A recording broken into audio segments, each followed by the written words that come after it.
and ask them if they want to help save this country from the onslaught of integration. You know, the system is they want to throw white children and colored children into the melting pot of integration, out of which will come a conglomerated, mongrel class of people. Those races will be destroyed in such a move. I, for one, hope that God will die before I'll yield 1 inch to that kind of a movement.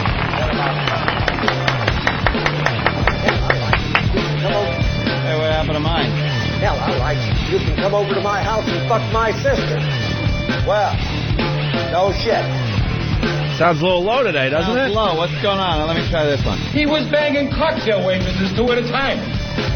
A little better, but... He was the greatest piece of ass I've ever had, and I've had him all over the world. It's definitely low, Anthony, because they usually have you right about there where the arrow is. That's interesting. And now you're way up here. Oh, well. Good morning and welcome to the Opie and Anthony program. Hi. France is on fire. And I love it. And it's election day. See some of the funny headlines? French toast. It said French toast, and they were showing the fires. Where did you see that one? I think it's in the Post somewhere. Oh, yeah. There's one of our bits for today. French toast. Headlines from your newspapers. Yeah.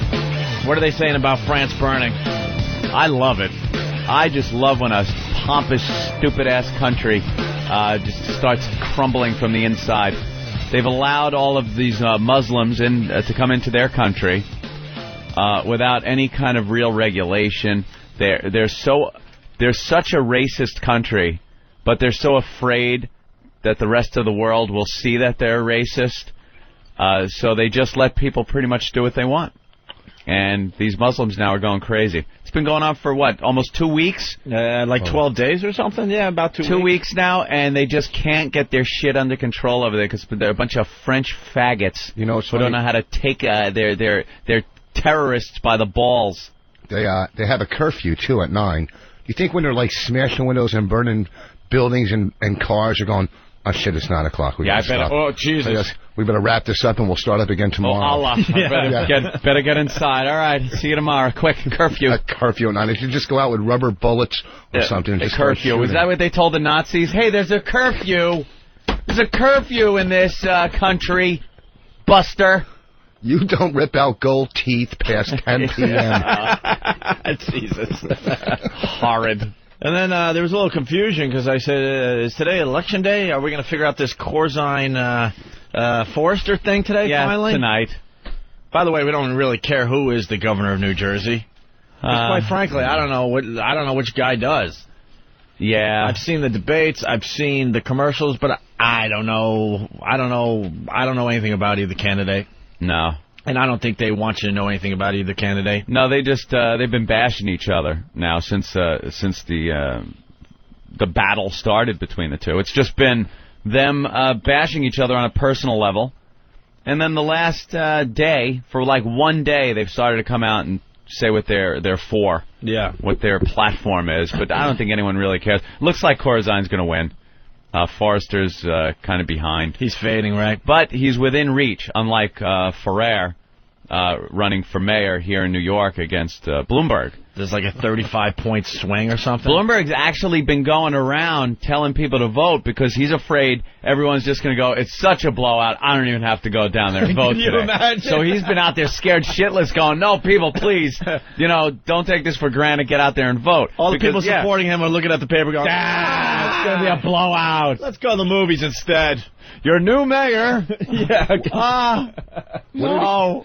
Who would have thought that a Jew would be running against a Puerto Rican ever in this country for anything? Only in New York, though. But if he wins the Puerto Rican, like Gracie Mansion is going to be all boarded up and graffiti on it and stuff. There's going to be like the 300 people living in it. A little fact about that: the mayor doesn't live there. In Gracie Mansion? For either the first time or one of the first times ever. What, Bloomberg doesn't live there, right? No, step down for him. Yeah, it's the mayor's residence, and he opted out on it. Said, "Fuck no, man, my place is much better than that piece of shit." Mm-hmm. Remember when Sharpton ran for president, The only way he was making it on the White House lawn was with a lantern in his hand. I need rim shots for you today, Voss. That was a good one. I'm starting off strong. Rim shot Voss today. Yeah, we're going to call you Rim Shot Voss. Who do you think will be a president first? A Jew, a black man, or a lady? Of the United States? Yeah. It's got to be a lady, right? Let me see. I think more so than the American public having to vote for the three choices you gave. I think it's more that who will be put up there by the politicians first. You know, like I think they figured a woman would be more accepted. It'll be a woman and before black. It'll be easier for the American people to vote for a woman. Not that they would want a woman in there any more than they would a guy. I think this country at this point kind of just wants to stick to leaving the guys in there. Yeah. You know, I don't think we want a woman at such a high place of power right now. It's just the way it is. It's worked out well so far. I can't tell you why or anything. It's because it worked out well. People don't like changing the rocking the apple cart. No, you don't want to do that. No, yet. Shake shit up too much. But black guy, I don't know. Definitely before a Jew. A black guy before a Jew. You think black guy before a Jew? Well, because there's only 3% Jews in this country who vote. 3% all across the world. There's 13% black people in this country. So right there's 10% more. Then, on any white supremacy list, the Jews are number one, you know, on the white, which was tough. We were number 3 at one point, but we had to foreclose on farms and work our way up. Yeah. So there's the hatred towards them outweighs the hatred towards blacks. I don't know. Well, I think the prejudice, though, in the you might get the hardcore, like, racists, or like you're talking about, the white supremacists with their little hit list thinking that the Jews are on top. But as far as the general population of this country goes, I believe you'd have an easier time getting a moderate Jewish guy in there before you would any black guy. You know, I never looked at it that way. The overall aspect, the blacks are still... Yeah. I think as far as being accepted to the presidency, you know, you can't have, like, you know, Shlomo Meyerowitz running for president. You know, I don't think he's going to be on the ticket anytime soon. Or Rashim Ramalani. Right, exactly. I think but you go with the light-skinned black. I think we like Colin Powell before he self-destructed with the whole Bush thing. Going before the UN against Iraq. Like, before that whole scandal, I think he was setting himself up pretty well to be accepted by the people, where he probably could have gotten a vice presidential ticket and then maybe running after a two-term stint by whoever was his president. Something like that. Get people used to it. He blew that. He's completely blown out of the water as far as politics goes. Now, I don't think that Obama guy...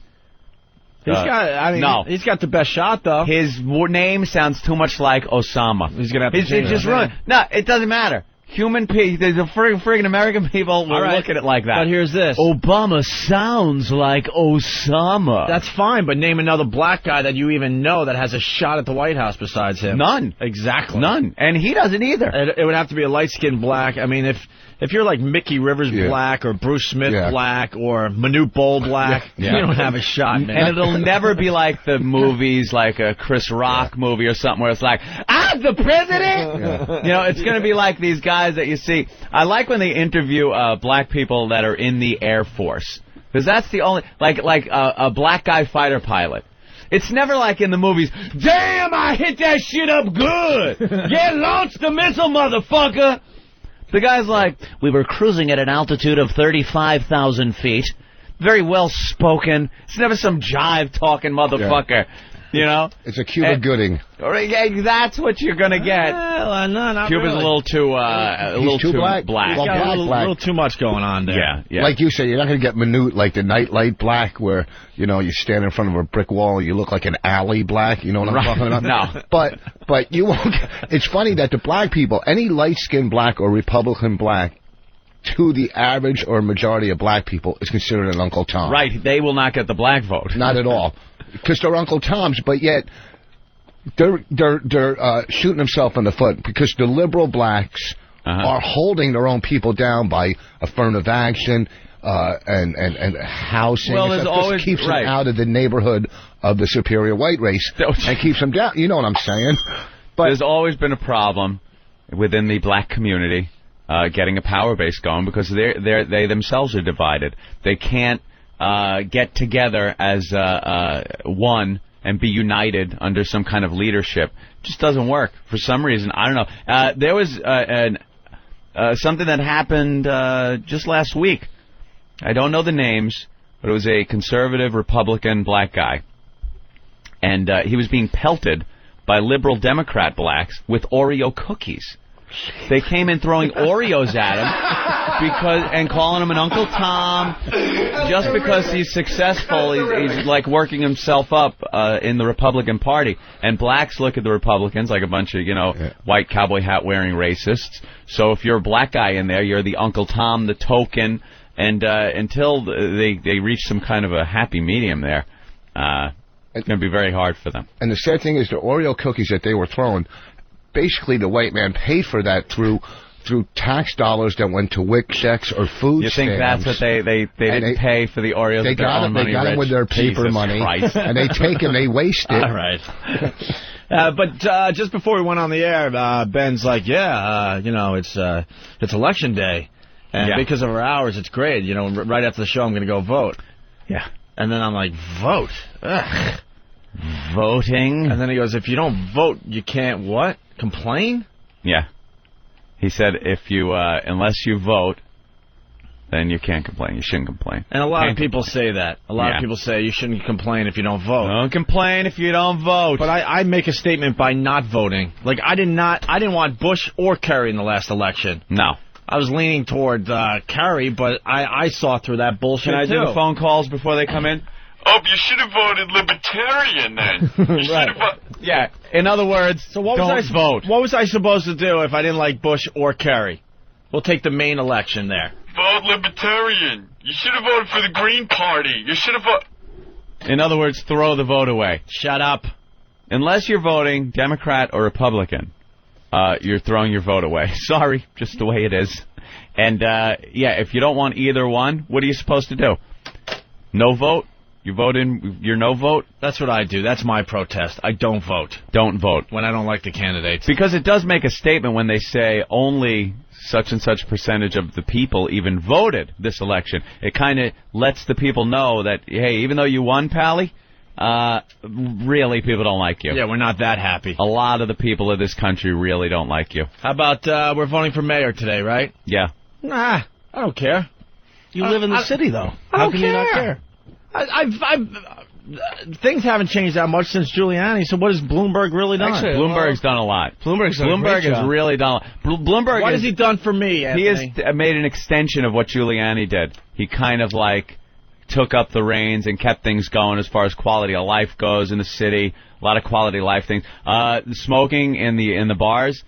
Horrible. I was completely against that at first. Even as a non-smoker, I was against that. I don't like people's, right or whatever being stepped on. But when you go home, and maybe not you because you still smoke, when you go home and get undressed and the pile of clothes you put on the floor doesn't smell like a fucking campfire in the morning. That's great. When you pack your luggage and then come back home and open it up and it's not just an ashtray. That's great news for me because I could rewear my clothes. Yeah, but see, the thing, free business and capitalism, it just infringes on that. Free business and capital. You open a bar, all right, and you're depending on those customers, and all of a sudden the government comes in and says, hey, they can't do this in your bar, which goes hand in hand, smoking and drinking. I completely agree with Rich Voss, and I hate smokers. Absolutely. That's like, it's like rent control, too. It's bullshit. If you're a landlord or a homeowner, it's free business trade. I can't believe I'm this fucking smart.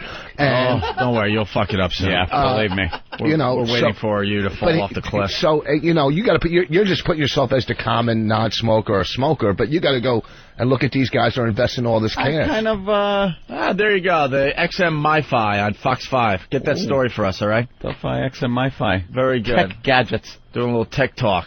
No, I agree with the smoking in the restaurants and the bars, by the way. Completely agree. I can't believe you could tell a bar owner or a restaurant owner, that the people aren't allowed to smoke. Something that is legal in our society. Let me tell you something. I know it's legal, but it just is harmful. It is very harmful. Well, then it's working in an environment. And ban smoking altogether. Make it an illegal substance. Well, no, if it's a legal substance and you own a restaurant or a bar, it should be up to you. But your workers then decide, well, do I want to work in this environment? No, I don't want to work in this environment. So then you find another job that's in a smoke-free environment. The alcohol's not a dangerous substance that they're serving. And if I go in the old days, if a bar was too smoky, I'm out of there, and I would find a place that might not be as smoky. Sometimes you couldn't be out of there. Working in our business, we did a lot of bar gigs. Very good. The 12 places in Manhattan that you can still legally smoke do a killer business. You can't even get into them on the weekends. Yeah. The places that you can legally How about this? smoke. How about they took the smoking thing here in New York a step further, and these cigar bars are closing down. Cigar bars are places where people go out of their way to smoke their cigars. And the employees know what kind of atmosphere they're working in. It's not like a restaurant where they're serving food and you're like, hey, I don't want smoke. But how does that make sense? The cigarette thing, I understand we can debate this for hours, but they were closing down the cigar bars. Well, to go back to that, though, a lot of those cigar bars do serve food still, and you can smoke. I know several of them that you can, which is even, But there was one we used to go to, not that we smoked cigars, but we would stop there once in a while on 56, and all of a sudden they're like, we gotta close down because we're not allowed to let people smoke cigars in here anymore, even though the place opened up as a place to smoke cigars. It's the biggest scam. The government, they sue the tobacco companies for billions of dollars. They do all this bullshit. Yet, they'll fund the farmers to grow the tobacco. They'll make the tax money off the cigarettes. And then the government aren't the ones that are suing the tobacco companies. Oh, yeah. Local governments sue tobacco companies all the time for health care. It's usually the people that are, my grandpa died after smoking, and, now I'm going to sue fucking the government R.J. Reynolds. Loves the tobacco industry. Are you insane? That's why they will never outlaw. They absolutely love the tobacco industry. Yeah, but states have sued. You know how much money they get from the tobacco industry? It's all a scam. It's like you can't smoke. It's like say in OTB you can't hold one of your nostrils and shoot out the other one, or spit. I mean, there's certain things you do in these places. And smoking, we go on the road, and the clubs that you could smoke in are always more crowded than the ones you can't smoke in. They'll have a non-smoking show full of fucking jerk-offs. That's one issue. I just simplify the argument. It amazes me that it's a legal substance and you're telling restaurant and bar owners that you're not allowed to have that in your establishment. That just amazes me.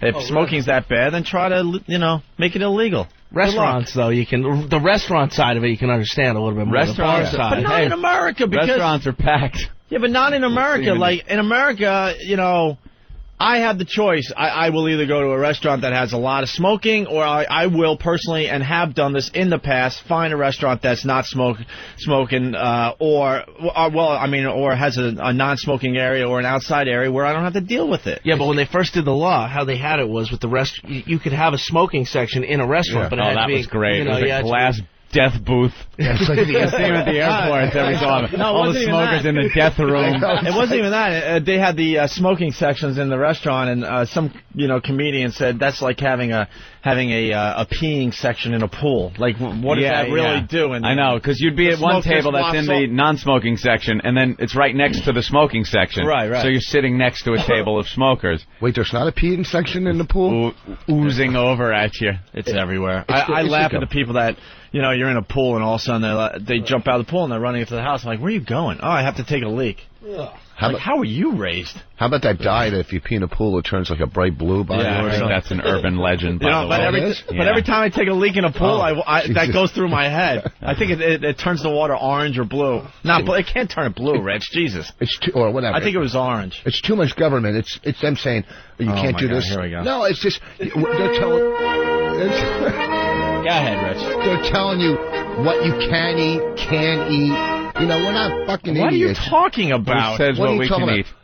How many things? What aren't you allowed to eat? Tobacco? No, I'm not saying what you can or What can't. aren't you allowed to eat? No, they're putting regulations on all kinds of... In these places, you have to have a... Oh, my God, I love this. Go ahead. You have to have charts on the calories and fat intake, this and that. And but they're making places... That's just there to educate the people. They're not saying don't eat your Big Mac or your Whopper or whatever. Okay. You're allowed to eat whatever the fuck you want. All right, pretty soon... In Voss's America. Pretty soon, they'll have restrictions on certain... Like, McDonald's won't be allowed to sell this type of food with that much fat in it. And you get your info from where? it's a theory. It's I just see it coming. You see it coming. Watch, you'll see. Yeah. There was maybe children first. Maybe they'll start out like you can't sell a Whopper to a kid under like 18. Well, that's child abuse for kids anyhow. If a kid is 300 or 400 pounds and the parent keeps pushing Big Macs into this kid's face, they wouldn't do it with alcohol or drugs, but they do it with food just because they're lazy or they're fucking pigs. And a kid, that's child abuse, in my opinion. Yeah, a bunch of fat kids running around. Yeah, and it's the parent's fault. It's the kid doesn't. I don't know. Look, trying to bring it back around to the election here in New York City and the voting, and you shouldn't have any say. And I disagree, by the way. You guys said that Bloomberg did a lot. I don't think one man does a lot anymore. There was a time, when I was talking politics with my dad and stuff, it seemed like one guy used to do a lot in this country. And I don't think that has been the case for many, many years. You're right as far as the president goes. A lot of governors, a lot of states, governors and stuff. There's one place where one guy does have a lot of responsibility and power is the mayor of New York City. It's different than being the mayor of any other city in the country. The mayor of a lot of other cities are more figurehead than they are real mayor, and they have a lot of other people that are kind of have the power base. The system's in place, and he's kind of like the figurehead and just keeps it going. No, the mayor of New York wields a lot of power, man. It really does. And it's not the system, though. It's him. It's him personally. No, if you notice, each individual mayor really has put his fingerprint on New York City. And you could definitely tell what's gone on during his reign. Yeah. Yeah. All right. Well, I'm not going to vote today. No, huh? No. Who are you voting for today, Ben? Bloomberg. And why? He's been a good mayor. Exactly what Anthony says. He's running like a business. You haven't liked Bloomberg from the start. Back when we were at NEW, I remember we got in an argument about this. That's another thing. You take it for granted that we would have come right back after 9/11, business-wise, shit like that. To get a businessman in there running things, you didn't notice that aside from right after 9/11, when New York was really hurting financially, that we came back from it. Yeah. Now if there was a shitty mayor in there, you may have noticed and gone, oh, holy shit, this guy stinks. He couldn't get us back. Well, what makes a shitty mayor? Dinkins. Look at Dinkins. But the economy was also horrendous back then because of Dinkins. I don't know about that. I wasn't a fan of Dinkins myself, but it seems like the economy also has something to do with whether it does. And look who a government official does well or not. Look who changed that. Giuliani. Giuliani brought a lot of business into New York City. A lot of people weren't doing business with New York when actually he came up with some great ideas. The washroom attendant, as Bob Grant used to call him. If they were his ideas, like Giuliani, got Times Square in shape. Yeah. Well, he had Bill Bratton. He had a great police commissioner. Well, he had a great police commissioner. He was a prosecutor. He, was a very anti-crime. As far Dinkins, was visiting the bedsides of drug dealers that had been shot, as opposed to the police officers that have been shot. And it reflected on New York. Times Square was a mess. Regardless of what you think about it now, it's doing business. It's making money. He also put cops everywhere. I mean, remember all cop. Yeah, there's cops everywhere when Giuliani was in office. So you're voting for Bloomberg. What does he stand for, Ben? What's he stand for? Yeah. That's actually a good question. I don't know. What does he stand for? I don't know, but I'm not voting. Listen, here's the thing. That's what I find really funny when you ask people about... Bloomberg has a good point, though, today about worrying about people voting and stuff. And then what if a bunch of people like you just said, oh, fuck it, he's going to get back in, and Ferreira gets in. I mean, this guy... Yeah. I mean... He's just a jackass. Yeah, you don't want him in there. But the reality is, it's going to be Bloomberg. Even if half the voters that usually vote stay home, he's still going to win. Yeah, he's not even close. He's going to win. I wouldn't worry about it. It's not even close. I will bet you whatever you want to bet. It ain't happening. And then there's a whole... I haven't even read... I got a stack of stuff to go home. There's like a ton of referendums on the ballot. You got to vote for those? I don't know. I mean, I got to read... Nathaniel was talking about one, the 2nd Avenue subway. I still got to go through all the... What I find interesting every election is when you talk to people and say, why are you voting for Bush? Why are you voting for Kerry? Why are you voting for Bloomberg? Whatever. Yeah. The reasons are just amaze me. They're the most simplistic reasons ever. Yeah, well, that's kind of what they put across in a lot of the ads.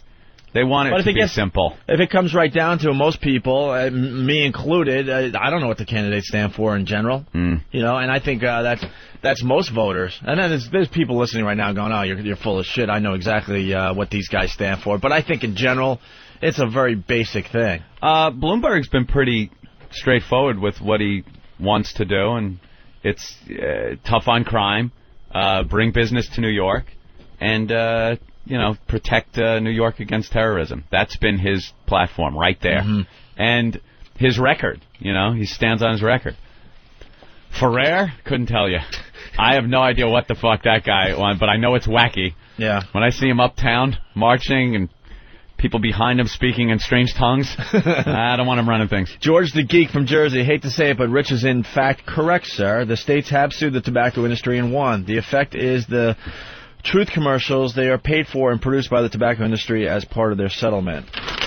How about that? If that's true, I don't know. Speaking of Election Day, we were on top of this whole governor's race, the New Jersey governor's race, from the get-go. Very early on, you could tell these two hated each other, and it just got filthy. And it got so dirty between these two. And I know this is a national show, but I think everyone could relate to this. You got your local politicians, and they get these ads on TV just trashing the other guy. But we noticed right away that this governor's race here in Jersey, these guys just went for the throat. It got ugly. I think getting ex-wives involved and talking about abortions and affairs. And Forrester. It's great. I think New Jersey just wants a governor that's not sticking his cock through a divider in a rest area. Yeah, coming off the last governor. Especially Jersey, man. I mean, there may be some other states where it might be tolerated a little bit better, but Jersey, no fucking way. He just goes out partying now, is what I'm hearing. He's always seen in Chelsea with some blonde guy. Really? He's on page 6 all the time. McGreevy. Yeah, McGreevy. He turns up partying with the other gay guys all the time now. Well, we got the Corzine Forrester ads. They made Good Morning America, so this is a national story that we were on very early, but now everyone else is jumping on. And they did a little story on how ugly the campaign was and the political ads. Let's listen to this audio here. There's one race in particular, the race for governor of New Jersey, that experts are saying is one of the nastiest races they've ever seen. Families have been dragged into politics before, but this one is really over the top. And ABC's Dan Harris is at a polling place in Fort Lee, New Jersey. It's over the top, but mark my word, this is going to be the norm now. Yeah. All the way up to the president. The next election, you watch how ugly it gets. It's gotten dirty as far as the presidency goes. But I think this is going to just take this whole political ad thing to a whole new level. Yep. Oh, without a doubt. Yeah, I don't doubt it. No holds barred. No holds barred. This morning, Dan. Charlie, good morning. Voters here putting an end to what has been a notably nasty campaign. The governor's race here has the dubious distinction of featuring what may be the most high-profile use ever, at least in a modern campaign, of a candidate's ex-wife as a political weapon. New Jersey's governor's race featured raucous debates. Fact is, your lawyer said if you throw money on the table, you can... And rumors of extramarital affairs. But it may be remembered for this ad from the campaign of Republican Doug Forrester. It features a quote from Democrat John Corzine's ex-wife, who said Corzine had let his family down, and he'll probably let New Jersey down, too. It speaks more about his character than it does mine. It brings together a number of different things having to do with an inclination to abandon political principles. This is unusual in the extreme, and it's about as nasty as a campaign gets. Without a doubt. Wow, an ex-wife saying something bad about her ex-husband? Yeah. They're going to use that? I know. And who's going to believe it? Yeah, and the guy the judge just put into prison for 40 years got out, and he's going to say something good about, of course his ex-wife's going to trash him, you fucking idiots. He let his family down. He'll let New Jersey down. Oh. And now we got role of wives in politics. Another clip here. In 2000, the ex-wife of Maryland Congressman Albert Wynn recorded a phone message for a rival campaign saying the congressman does not respect black women. He left me for a white woman. And in 2004, the ex-wife of Texas Congressman Charlie Gonzalez tried and failed to get on the ballot against him. While the involvement of ex-wives is rare, political spouses have long played a prominent role in the campaign dynamic. Senator Ted Kennedy insisted on having his wife by his side during his 1980 presidential run, despite severe marital trouble. The couple later divorced. More recently, Hillary Clinton and Teresa Heinz Kerry were said by some to be political liabilities. By contrast, Laura Bush is considered an asset, as was Jacqueline Kennedy. Voters tend to assess candidates in the full picture.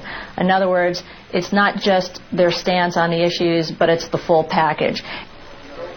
Back here in New Jersey, if those ads featuring Corzine's ex-wife helped Doug Forrester pull a come-from-behind victory, one political analyst is predicting next campaign season we may well see more ads featuring ex-wives. Oh, there you go. I told you. This is going to set a new precedent. Ex-wives. Oh, ex-wives getting involved.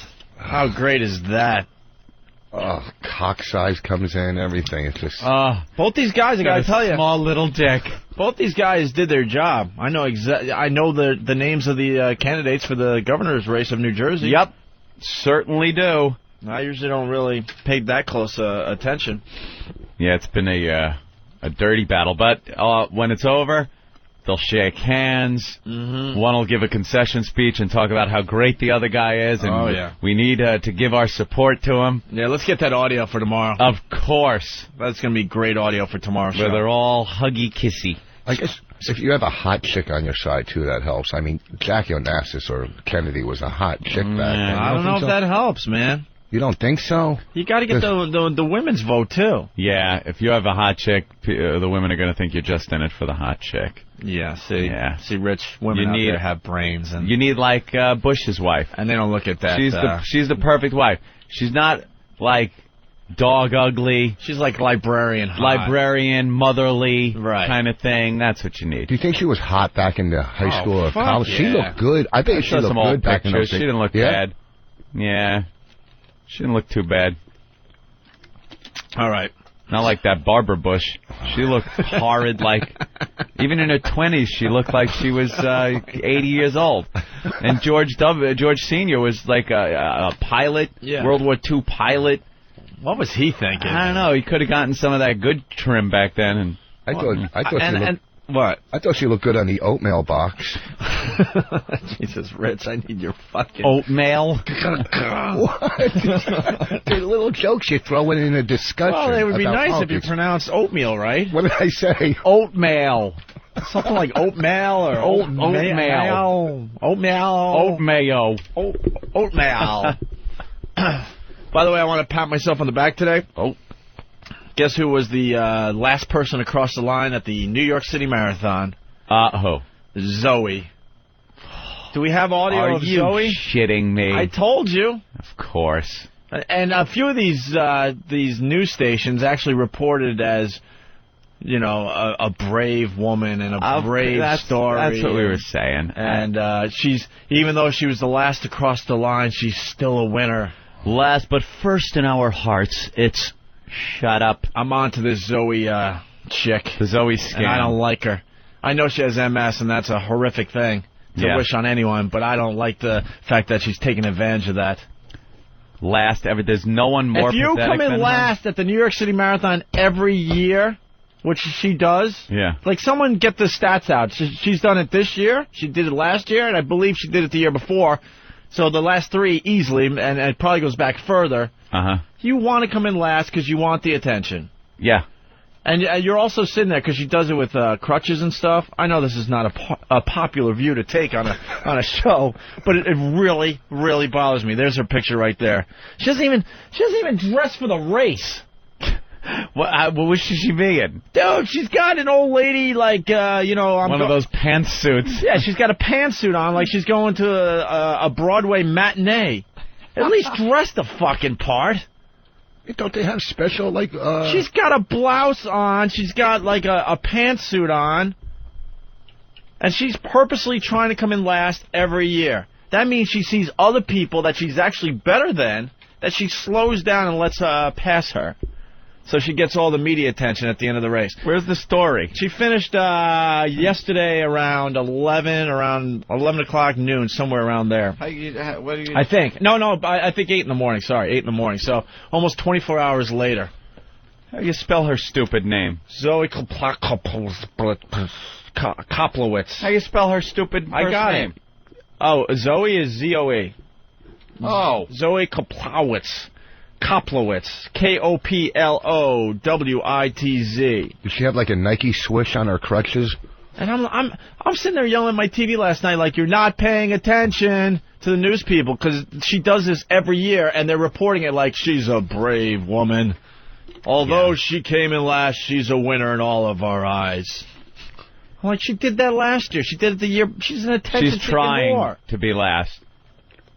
Like, there's going to be a battle of last places at some point. Yeah. Where somebody's going to come along and try to be more last than she is. Someone with, like, no legs or something. Yeah, and they're just both going to be standing there at the finish line, just going, you.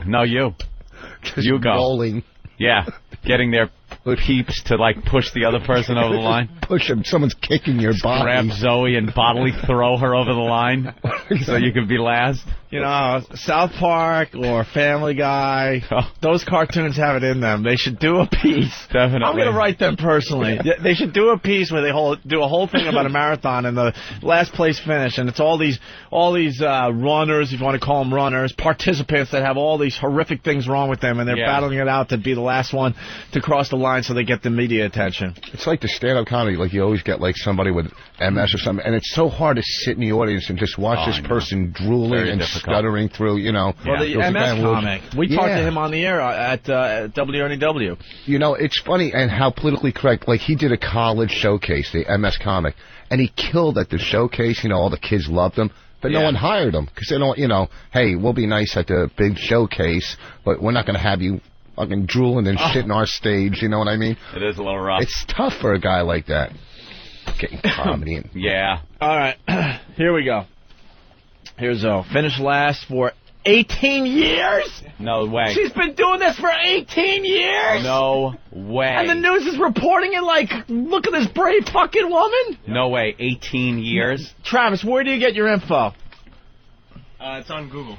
18 years she's come in last at the New York City Marathon. Yeah, there was and every year the news makes believe that they don't know who this person is. There was a story from 2003 that said she finished for the 16th year in a row. So just add 2 years. Wow. Can't be that tough of a disease if she's still kicking I'm around. mad at myself that I didn't record all the news programs, because one after another. There was one that said that she's done, you know, she's known for coming in last, but then the other ones were reporting this like, wow, look at this brave participant, the last one to cross the finish line. Jesus. If you're doing it for 18 years, wow. It's not special. You're purposely trying to do this. Yeah. You want to be known as you know, the person that came in last every year. Where's the story? I was just about to read it, and you changed the page on me there. No, I know. Just give me that other one. Is that the latest story you had? No, that was from 2003, but that's it. No, the one you had up there. Hold on. Oh boy. I remember one year I did the age walk and I took 3rd place. Congrats. All right, Zoe, Anthony, regarded as the slowest marathoner in the world. She's not a marathoner. Revered for her courage and determination. I know this is not a popular view. Yeah, no. I understand that. And you can send your hate mail. I get it every day. It's okay. Yeah. But this shit is what really bothers me in this world. Because there's other people out there that deserve the attention more than she does. Right. Without a doubt. Zoe returns to Staten Island to start her 9th New York City Marathon. So if this is her ninth, how did she do this for 18 years in a row? This is an old article. New York City? Huh? This is an old article. That's what I was saying. Oh my God, Eric. But do the math. As the MS Society's National Conference in the fall of 2000, right? So this article was written in at least 2000, maybe 2001, right? Yeah, and so this if you do, and this one from 2003 says her 16th. Yeah, but go back. This is saying she's going for her 9th New York City Marathon.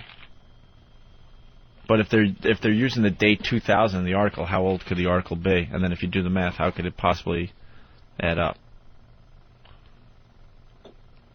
Two different articles saying two different comment. Things. All right, that's a good answer. 2 different articles saying 2 different things. So we'll find out. All right, we'll figure it out. But this article says, at the MS Society's National Conference in the fall of 2000, Zoe Koplowitz of New York City was named MS Athlete of the Year. But she was not present to accept her award. She was preparing to run her 8th consecutive New York City marathon. She was preparing to run her 8th consecutive New York City marathon. How do you prepare for this? I don't know. Put sneakers on your crutches. Oh, Zoe Koplowitz has MS, which is, horrific. She has been living with balance impairment, fatigue, and spasticity for the past 22 years. She uses 2 crutches. She is famous as the world's slowest woman runner. She's not a runner. She's a walker. It takes her more than 24 grueling hours to complete the 26.2-mile race. Why she does it is as much of a story as how she manages. 14 years elapsed between her diagnosis and her first attempt at the main event in long-distance running. MS had not defeated her in those years. She continued to be independent and self-supporting. In fact, she founded her own business, Smart Moves Trucking. But in 1987, she was 60 pounds overweight, and getting about was increasingly difficult. Her turning point came when she choked on a vitamin C pill. Oh, Jesus. Opie. You can act like a man!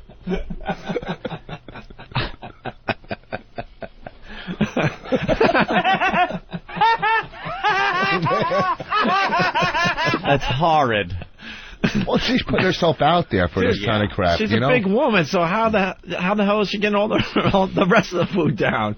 Her business partner saved her life using the Heimlich maneuver, but her outrage that an innocent pill might have killed her fueled a crucial re-examination of her life. Oh, and then I just, where is it? Oh, boy. We just lost it. Oh, here's the latest one? Well, that's where I got mine. All right, now Travis is giving me the 2003 article. Travis? All right, let me continue with this. I wanted back what I had surrendered to this disease, she told Mike, who featured her story in his book, Courage, The True Stories of American Sports Heroes. She's a courageous woman, but she's not a sports hero.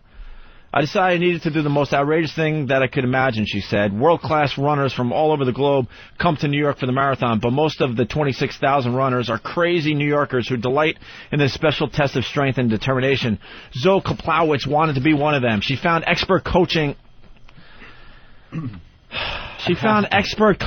friendly support at the Achilles Track Club, a remarkable organization for runners with disabilities.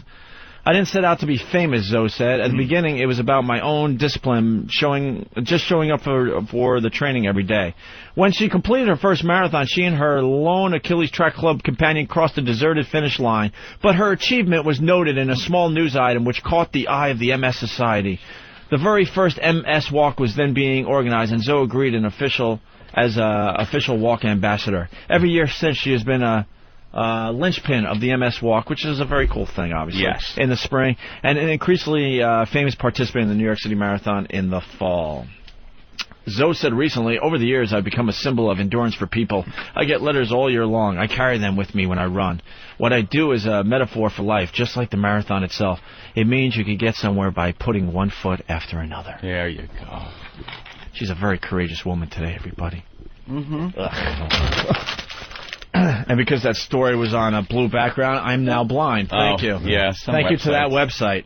She didn't carry all those notes weighing her down. She might have came in at like 23 hours. Oh.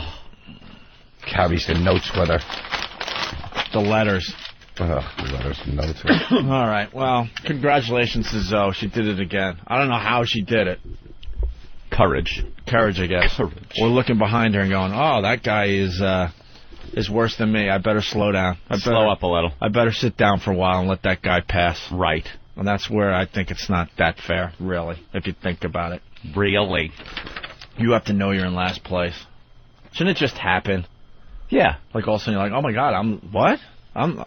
Last again? All right, we should take our first break, Anthony. Right.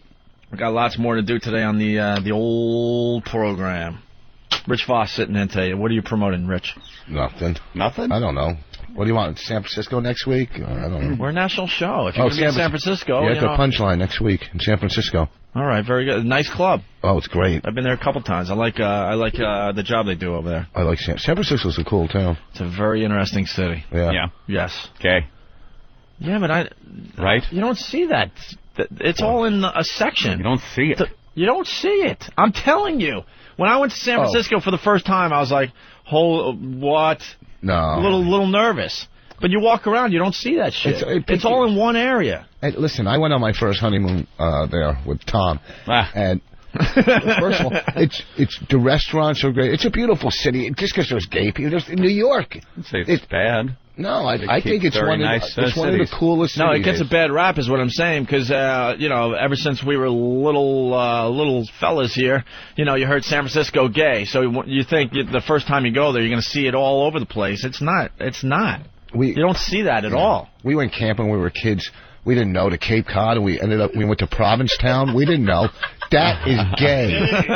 Let me tell you, you go fishing there, all you can get is like blowfish. I mean, it's gay. What? Definitely needs the rim shot. No, but I'm telling you, we didn't know. You just did a blowfish joke? It came out, but I got some... What? Just come. I can't help it. It's a good reference. At a fucking gay town, you're fishing and it's fucking blowfish. What do you want? Fish. Because it's gay. Very good. Can we try to interview Zoe on her remarkable... she does Got Milk ads and everything. Look at that. Oh, my God. She's doing Got Milk ads. Wow. See, she found endorsements. I give her a little respect. She found a little niche for herself. She goes, hey, I can make a name for myself coming in last every year. But the point I'm making, because I'm going to get killed after the show today, she's purposely doing this. Yeah. So why is that an accomplishment if she's going out of her way to make sure she's in last? She's not coming in last because she's the worst participant in the marathon. Well, but now I respect her because she's doing ads and she's capitalizing, trying to make money. Yeah. And how else? So this way, it's a scam, but at least she's making some cash. If she's making money off of it, then if she's just doing it to be last and get the... Who gives a shit, But if she's going to make cash off it, right? All right. Well, when we get back, we got to talk about the fake fireman. They're still trying to find him. Trying to find him still? And those fine cheerleaders in, North Carolina?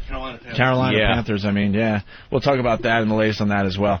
So get us out of here for a little while, Derek. Just about ready for this. Oh, and everybody rock.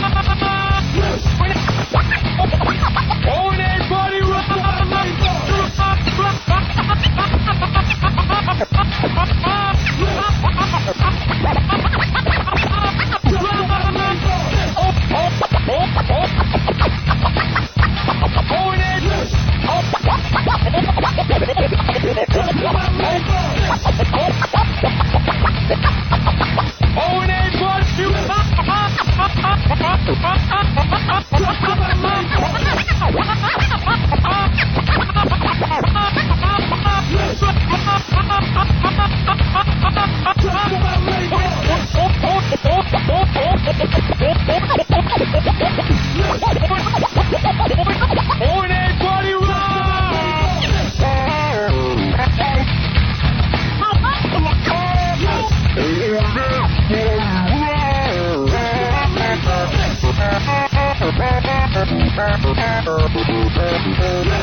How cool is that? Drew Boogie. It's the Opie and Anthony Show. Thanks, Drew.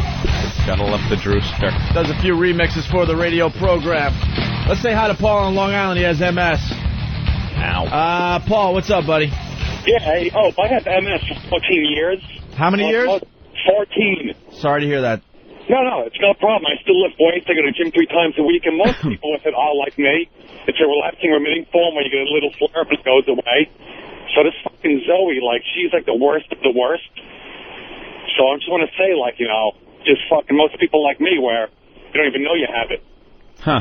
How about that? But you know what the fuck the thing is? It just comes out of nowhere. Fucking boom, you get dizzy spells. Man, you're, I don't know. Maybe your throat has MS or you got a bad phone. I don't know. Yeah. Something's going on with the phone. Maybe get a better connection and give us a call back. All right, Paul? All right. Your phone really stinks. You'll notice that on the replay. All right. A bunch of other things to get to today. They did a MiFi story on Fox 5 here in New York. Yes. I wanted to see what this is about really fast. XM just kicking ass as far as satellite radio goes. Oh, yeah. The Delphi XM MiFi, is that what it's called? MiFi, it is. It does XM satellite radio on the go. So we've had home, we've had car. Now you can actually bring it with you. So it's actually picking up those satellite signals. It also has storage for up to 5 hours of either talk or music on board. So, you know, of course, inside Grand Central, you're not getting a signal. Exactly. So it's kind of like an iPod thing or something that records for you, but exactly. But you got your own music. Right. And a little bigger because of the antenna built in, of course. Definitely. Wow, that guy had no idea. No, absolutely none. Thanks for the push. That's a guy on Fox here in New York that does the weather. Yeah. And they give him some other things to do every once in a while, and you would think he would do his research. Something. He has no idea. The MiFi's been out for over a year now. Yeah. I've been enjoying the MiFi for well over a year. Sort of like an iPod thing. Well, not really. It's live satellite. It's live satellite, right? Exactly. You can record stuff if you're in an environment where you don't get the live signal. But there you go. My throat is killing me. Is it? What do you need? I just want to throw this on the table today. I'm getting my yearly strep goddamn throat.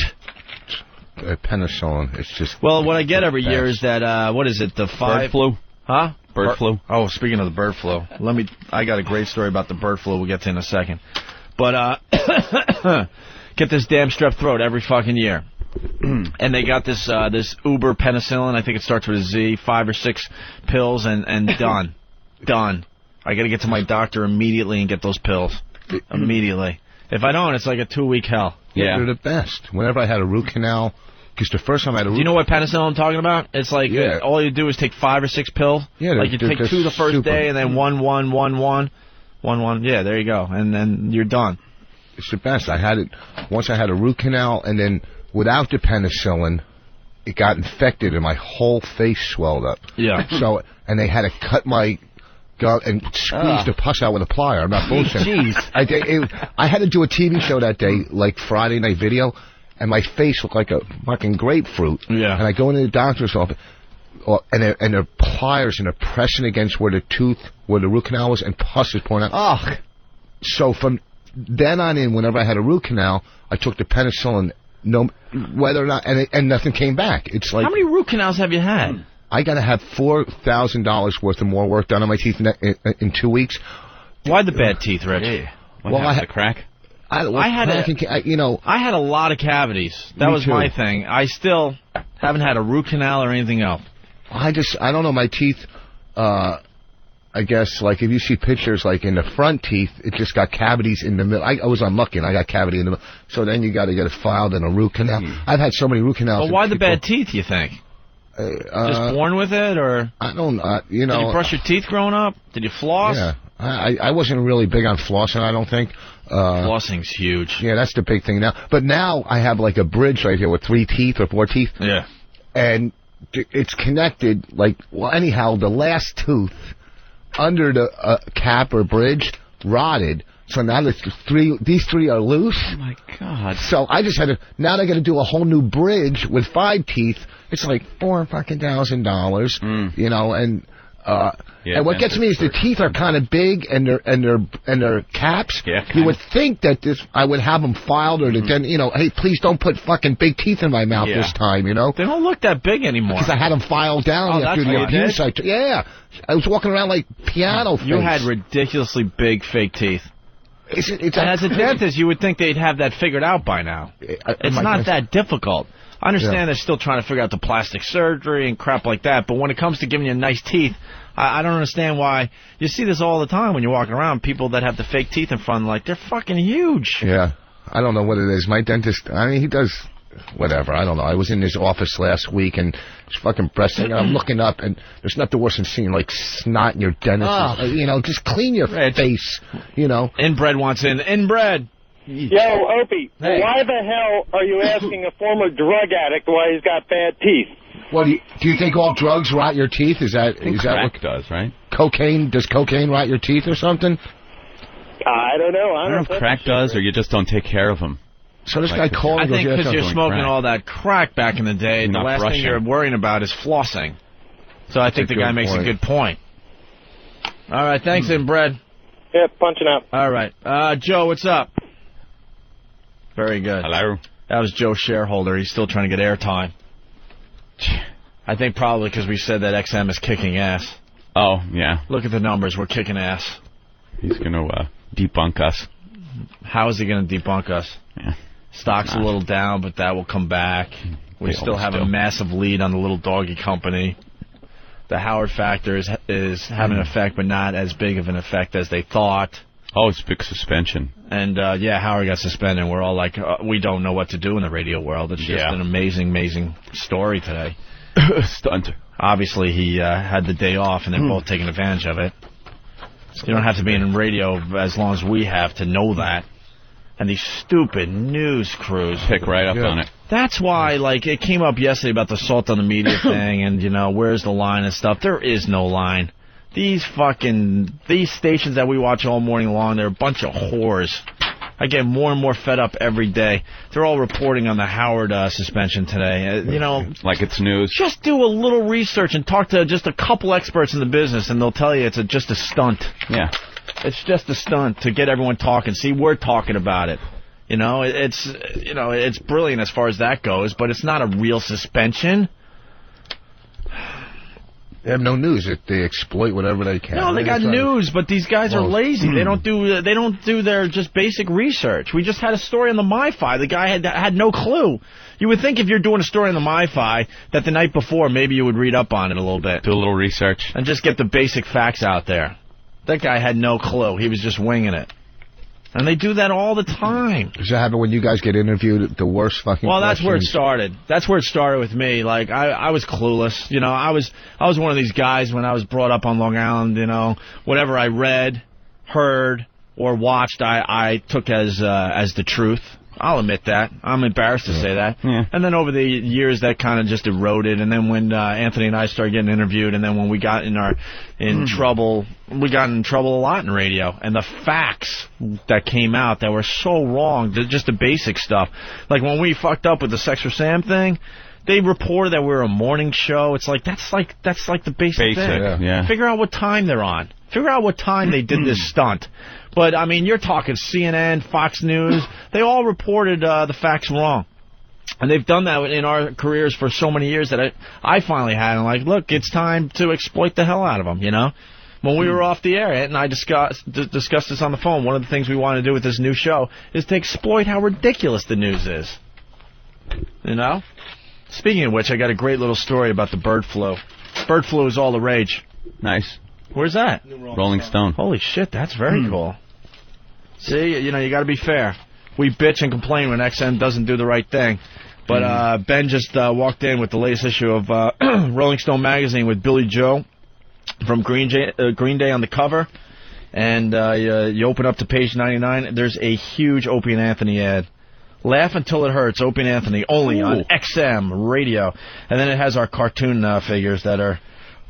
soon to be gone. I'm hoping because it's overplayed a little bit, but still getting the job done. We're doing a photo shoot, and now America's best-selling satellite radio is only $49.99. Wow, that's the Roadie 2, I'm assuming, right? Yeah, that's a great little ad. That's a nice ad right there. You're doing a photo shoot? Yeah, next Monday. Monday we have to. Oh, shopping Monday. Yeah, they insulted us by saying Monday we go shopping for clothes for you guys. And then Tuesday we do the photo shoot. Before I was a comic, I read this thing, me and my friend, you could be a model. He didn't know it was a scam. And we came in for a portfolio. Yeah. I'm 5'5", rotten teeth. And it's a scam to get people in. And they had me, there was one shot where I was laying on the ground on a fur rug with a leather coat open, with no shirt and a leather coat, like I'm some fucking stud. I look like I just got gang raped. It was the biggest scam, and we had this portfolio, and we go, now what do we do with it? Yeah. And they just sucker you in. Do you have those pictures? Oh, if I you gotta find those pictures. I would love. Let me tell you, I look like a little laying on the fur rug, my long curly rotten hair, greasy. The rug was probably greasy when I got up. Yeah. All right. Well, speaking of the bird flu is all the rage, and Fox 5 here in New York, they teased this bird flu thing all night long on their newscast, and finally told you what the big deal was. But basically, what do they say? There's a popular hot dog topping that could help combat the bird flu. Mustard? There's only 3 choices. Relish? Oh, 4 choices. Okay. Ketchup? But they're teasing this, like something really you put on a hot dog could help you against the bird flu. All right. How ridiculous is this thing? So here's the news. This is they felt this was such an important story, they teased it all night long. And hot dogs aren't exactly health food, but could one popular topping actually help fight the bird flu? And then later on in the newscast. Plus, hot dog. Could a popular topping be the secret weapon in the battle against the bird flu? Pussy walls. No, that's a hot dog and a pussy joke. Wow.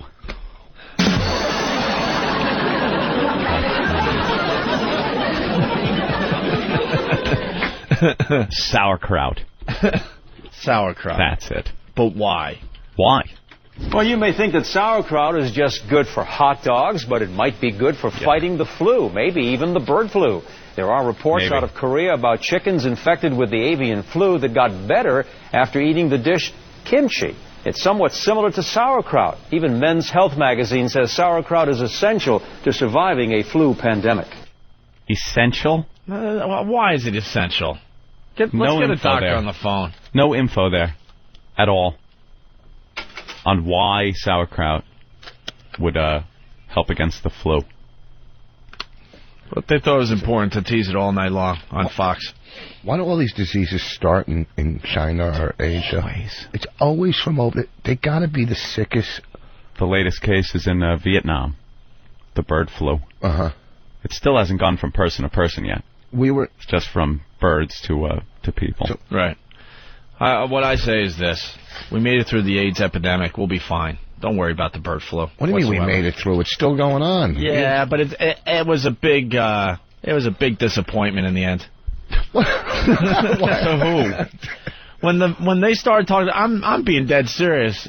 When they started talking about about AIDS, they were talking about the end of the world. They're talking about a disease that you get from effing. Yeah. And we survived. But it's still growing, so we didn't... I don't know. We got it under control. Yeah. We kind of got it under control. It's growing in, like, Africa. It's a horrific disease, and yes, in the poorer countries, it's still completely out of control. But we got some we got these AIDS cocktails and stuff, and then look at Magic Johnson. Yeah, he's been going forever, but is there, like... I don't know, I don't read up on that. All I'm saying is, if we got through the AIDS thing, because we've been at it, for over 20 years, the AIDS thing, right? And it never became the thing they said it was going to be, where it was going to just wipe out, entire civilizations, basically. Yeah. It's a horrific disease, and a lot of people getting it and suffering from it, but it wasn't the big thing they said it was going to be. Well, especially because, you get it from having sex.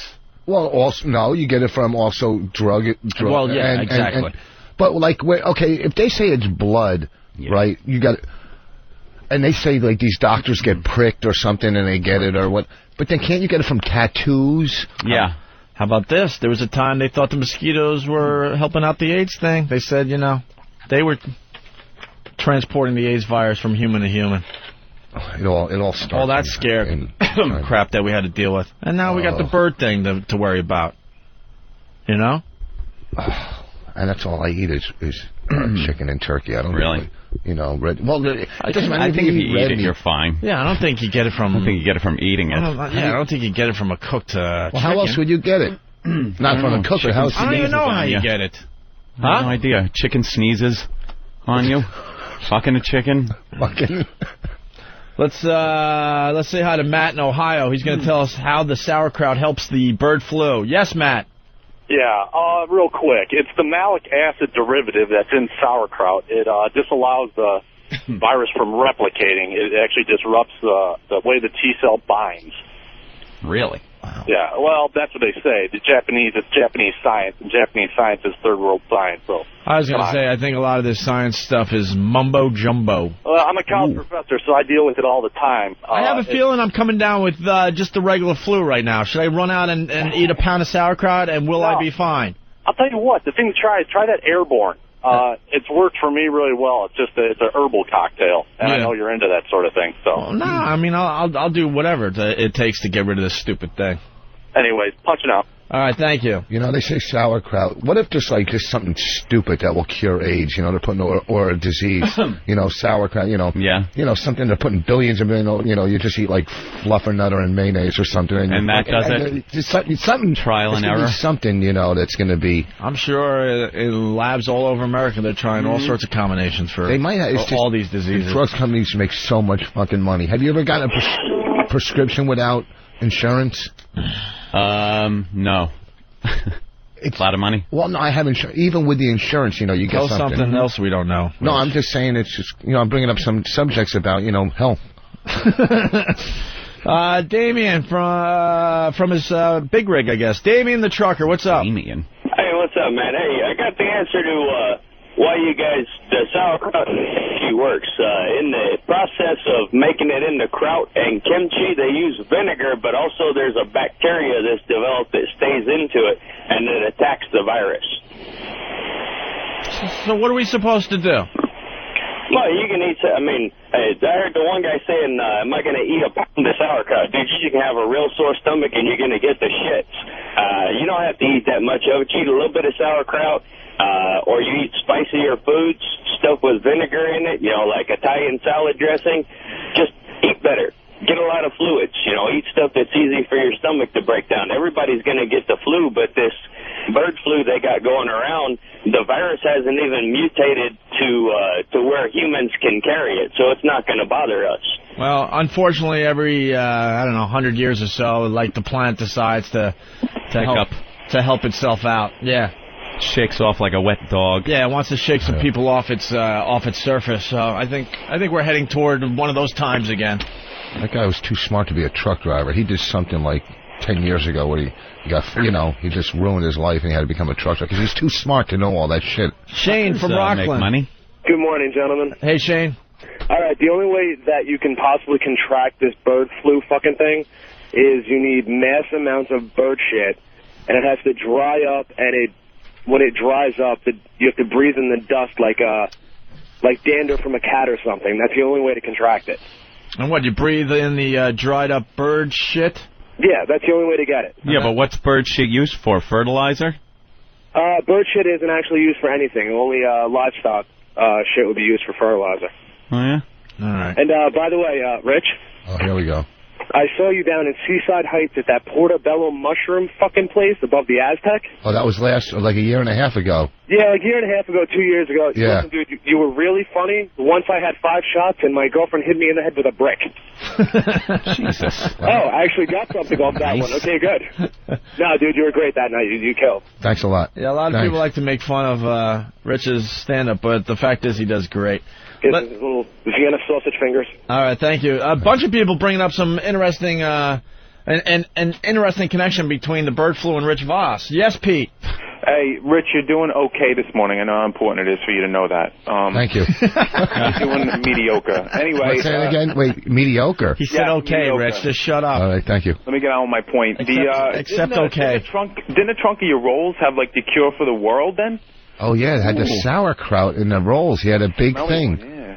And is that it? I mean, don't you have something to follow that? No, they're just bringing up the fact that they remember you talking about the Rolls Royce that you almost bought and the sauerkraut was in the That was to cover the mildew smell and the bird shit in the back. Yeah. And the bird flu cure right there in your car. God, that Rolls looks so good online. Let's go to Dan in Canada. Hello. Hey, Dan, what's up? Oh, that guy just stole my thunder. I was going to say, you figured out what was wrong with Rich Voss's rolls there. He had the bird flu. That's why it stalled on the test drive. All right. Thank you, Dan. See, that was... All right. KFC orders bird flu plan, Anthony. Concerned that a possible avian flu outbreak might leave Americans too chicken-hearted to eat poultry. Kentucky Fried Chicken is reportedly developing a campaign to assure them it's finger-licking safe. How are they doing that? KFC's parent company, Yum Brands, has been putting together a contingency plan including consumer education and TV ads, EdAge.com reported yesterday. One poultry marketer, Purdue Farms, has posted information on its website about avian influenza, promising customers we carefully monitor the health of every flock. Are people stopping... They will. And Thanksgiving coming up, you think a lot of people are going to bail on the old turkey? People, you'll see it on the news. People afraid of avian flu not buying turkeys this year. We're going for steaks. What are you going to do? Ham? We're going for really good steaks this year and turkey burgers. Yeah. Just because we want to do something different. Something a little different? Yeah, we were sitting around at my nephew's christening there over the weekend, and we're deciding where to have Thanksgiving this year. And all of a sudden, my brother Quinn goes, hey, I got a good idea. I'll have it at my house, and let's just get steaks. Why do we have to eat turkey?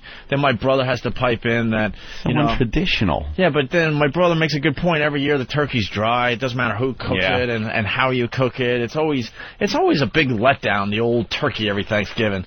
So my brother's like, why don't we just get really, really good steaks and barbecue, and then for the traditional people that are coming, just get a few turkey burgers laying around, or maybe one of those little turkey breasts. Yeah, I like taking the turkey carcass and then you make like the soup out of it. That's, Who does that? I do. I make a fucking good turkey soup, man. That's the only thing. You don't do it? You don't take the turkey? Whatever. I don't have much time. I don't even do you that. sit around with a turkey? Kind of like Grandma's house. People cook and then I leave, no food. You sit around and with a big pot and let it boil all day? Yeah, you throw some celery and onions and you just... Boring. Oh, what else are you going to do? Huh? The day after Thanksgiving, whatever, go to the fucking mall, I don't know. I just like to...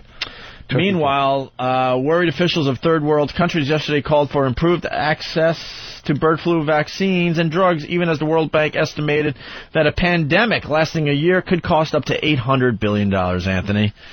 Wow. India, Laos, Cambodia, and other Asian nations, backed by South Africa and other developing countries, are among those seeking help in combating the spread of the virus.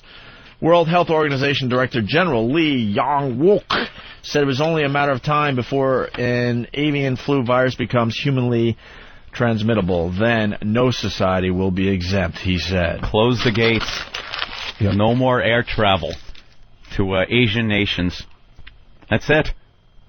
Got to draw the line in the sand. I think it's a lot of hype. Yeah? Yeah, I think it's like a great coming attraction, but I think the movie's going to blow. I think the movie's just going to blow. It has great special effects and stuff in the attraction, and they spliced it together nice, but I think in the end, it's going to be a big bust. Just like that Y2K thing. That was supposed that was nothing. That was supposed to take down the entire world, remember? Oh, God, I had like... What did it do? Nothing. It did nothing. Exactly. And we worked in Times Square that night. That was nothing. No one came into New York hardly that night. It just... Absolutely nothing happened. Well, what did and then all the computer geeks claimed, well, it was because we took care of the situation. Yeah. We got on top of it, and we took care of it. Shut up. Nothing was going to happen. Master Poe from EverQuest 2. Yeah. Typical fucking Jew. He has to use the whole fucking turkey. That's... Deep fry that turkey. We tried that one year. It stinks. I hate the deep fried turkey thing. Adam in Tampa, what's up? Good morning, fellas. Good morning. I just want to let you know, if you want to not try turkey, man, deep fry that bitch. Yeah, I've heard of that. It's unbelievable. It comes out juicy. It's great, man. Yeah. Yeah, by the way, I'm a Huntington boy down here in Tampa. You guys should broadcast down here. It's 85 and sunny. Well, no one has gotten back to us. We want to, bail on New York for the month of January and go somewhere warm. And, no one has I'm out, bye. No one has a plan yet. We're hoping that someone comes up with a plan as far as that goes. Bullman from his big rig as well. Bullman the trucker. What's up? Hey, O&A on the road. 202. 202, buddy. Nice. That's right, man. Out here keeping us busy. Hey, listen, man, my granny's been pumping cabbage juice down my neck since I was a little baby. Ugh. Cabbage juice. I think she might have put it in her nipple or something and give it to us, some of that home goodness shit. What is cabbage juice supposed to do? Hey, it's the same thing that, sauerkraut. Yeah. Yeah. It's the same stuff. It's pickled cabbage and, that's what the juice and cabbage and... Is it one of those home remedies? Oh, I guess, yeah, that bee pollen and vinegar, man, that's all she pumped down her necks. We only had one home remedy. Actually, my dad had a couple home remedies that were ridiculous. We played a lot of sports growing up in my family, so we get the old athlete's foot. And instead of going out and getting the Desinex the easy cure for athlete's foot. You just throw it on, it's gone the next day, basically. But when you have 7 kids in your family, I guess you can't buy all the... Can't afford sugar and margarine on your feet? So my dad swore that like he would take a bath or a shower, what have you, and then at the end of the bath take some soap and just kind of, rub the soap in between your toes. And that fixed it? And leave it there. For how long? Which would make it so much worse and so much itchier. But he claims that cured athlete's foot. Why don't you just put some installation in your sneakers? Installation? It's insulation. Oh my God! Insulation. But it was can't still be funny. serious. Wait, I got to keep track today. You have to just be goofing. I got to keep track today. Two mess ups on the words. But installation instead of insulation. Insulation. And what was the other one at? The oatmeal one? Yeah, oatmeal. Instead of oatmeal, he said oatmeal. Oatmeal. All right. And if there's any others, please let us know out there in Radio Land. Okay. Athletes, how do you get when you get jock itch? That's the same as athlete's foot, basically. What is that? Fungus. Where does it come from? I don't get the jock itch. Thank God. What's it from? Sweating or something? Yeah, you gotta keep clean down there. Sweaty ball bag. Keep your sack clean. Well, of course you wash your sack when you're taking a shower. Everybody washes their sack. See, I think if you get jock itch, you're just not really taking the shower seriously. Well, then that's the same as if you get athlete's foot. It's the same thing. Well, the problem with athlete's foot, and a lot of people will agree, we don't really pay attention to our feet in the shower. Every once in a while, you'll lift the one foot up and give it a quick scrub, but you're not really spending time on your feet in the shower, and you don't dry them properly because, quite frankly, it's a pain in the ass. Hence, the fungus is allowed to grow. It's a little moist down there, and you're not cleaning it well to begin with. But if you're not cleaning your business... Okay, and you're getting the jock itch, that you're really lazy in the shower. But you could clean your balls, go to sleep or whatever, or just you're wearing underwear and it's hot and you're sweaty. Wouldn't that cause it? You know what I'm saying? Like if you're laying in bed and you're sweating at night, it doesn't lay in bed for a week. It doesn't mean your balls are dirty if you get. I don't know. Wash. You just got to wash, and you won't get either one. I'm just saying, this shit is itching the hell out of me. You got it? You got jock itch? No, I don't know. It's just right... Oh, no. Right... Not on my balls. Yeah. But between my balls and my leg. Right where it meets? Yeah, where it meets. I know what you're doing. It's what? You're shaving, right? My balls? No, I never shave down there. Relax, dude. Guys are shaving their balls. You make it sound like it's a crazy thing. Well, they wouldn't shave their balls. Here we go again, because, you shave your balls? Yes, I shave my fucking balls. And if we go to the phones, I think I'll find more people that shave than don't. People say that's gay. But you make it sound like it's all shocking. Well, no, you wouldn't shave your ball. You shave above your balls. The hair patch you're talking about. You don't shave the balls. No, people are shaving their balls. Oh, yeah. The balls? Yeah. The sack? Yeah. How can you can't, you could cut, you can't shave it because it's not smooth. It doesn't really cut. You just keep it, like clean down there. Yeah. Crazy Jim turned me onto that years ago at AAF. Oh. Probably shouldn't add that part. I know, but sounds like, here, let me help you out with that. Let these fuckers think what they want. Straight razor, some cream. Let me cream you up. This Crazy Jim, he was not shy about this stuff, and he said how great it was on our show one day, and I went, that's interesting, I'm going to try this. Guys will say it's gay, but the chicks will dig it. What's the benefit out of it? So it just doesn't... The girls like it for some reason. Even above, do you do the patch above so you're bald, after you get flipper? Honestly, this is where, kind of... Because everyone has their line. Because I think Norton does this. When you're shaving above the thing, that is, uber gay. But to keep everything nice and then trim down the ball hair or take it off. Do you keep it under control above? Yeah, of course. But he's talking about just completely shaving it. Yeah, I mean, after you get crabs, you got to shave it. One time I lived with this girl, Stacy. When I lived with Stacy, I was going down on her, and I see this little thing crawling. I'm going, oh, this bitch got crabs. And I was living with her, so that means, you never had crabs. Never. Ever. Everybody's had crabs. No, everyone hasn't had crabs. No, I've never had crabs. You never had crabs or scabies in or the anything? room? Anyone? Crabs? Nope. No. Crabs, anyone? No? No, man. I never got them either. A lot of people... Sure. How about... if you're eating a girl with crabs, you got the crabs. No, I saw one little crawler. So you got him. Oh, this was years ago when I was, like 21. I got him. 22. Huh? I got mice, but I don't have crabs. Oh, mice. And every once in a while a cockroach, but... Yeah, that's not you. How about, you ever have, like, gonorrhea or any of that shit? Nope. Can't get anything past you today, huh, Rich? Oh. Never had an STD. Really? Nope. Good for you. Same here. Well, why are you looking at us like you're in shock? There are people that don't get them. Back in the day, I mean, well, see, I'm older. I'm lucky. So, I'm older. I mean, so we were banging, before AIDS, we were banging without rubbers. I mean, once AIDS came, you always wore a rubber. But before then, you were just, you go to the bar and, pick up some whore with crabs. Horrible. Just anyway. Did you finish up with the girl after you're going down on her and you see a crab up close? You have to like right there, face to face with a crab. Hi, Rich. And then do you finish up, or do you just say "fuck this"? Leave? Yeah, you just. Well, no, we lived together. She caught him from the roommate. The other girl brought him in. She got it off the toilet seat. And I lived with her. That's always the way. Yeah, the toilet seat, which has never happened either. No, I don't think the toilet seat transmits diseases at all. No, crabs, not diseases. I don't think it transmits anything. No, I really don't.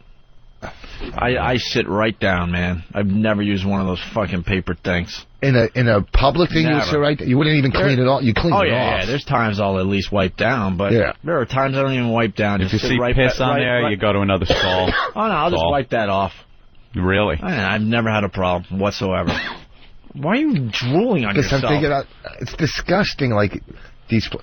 I just sit right down.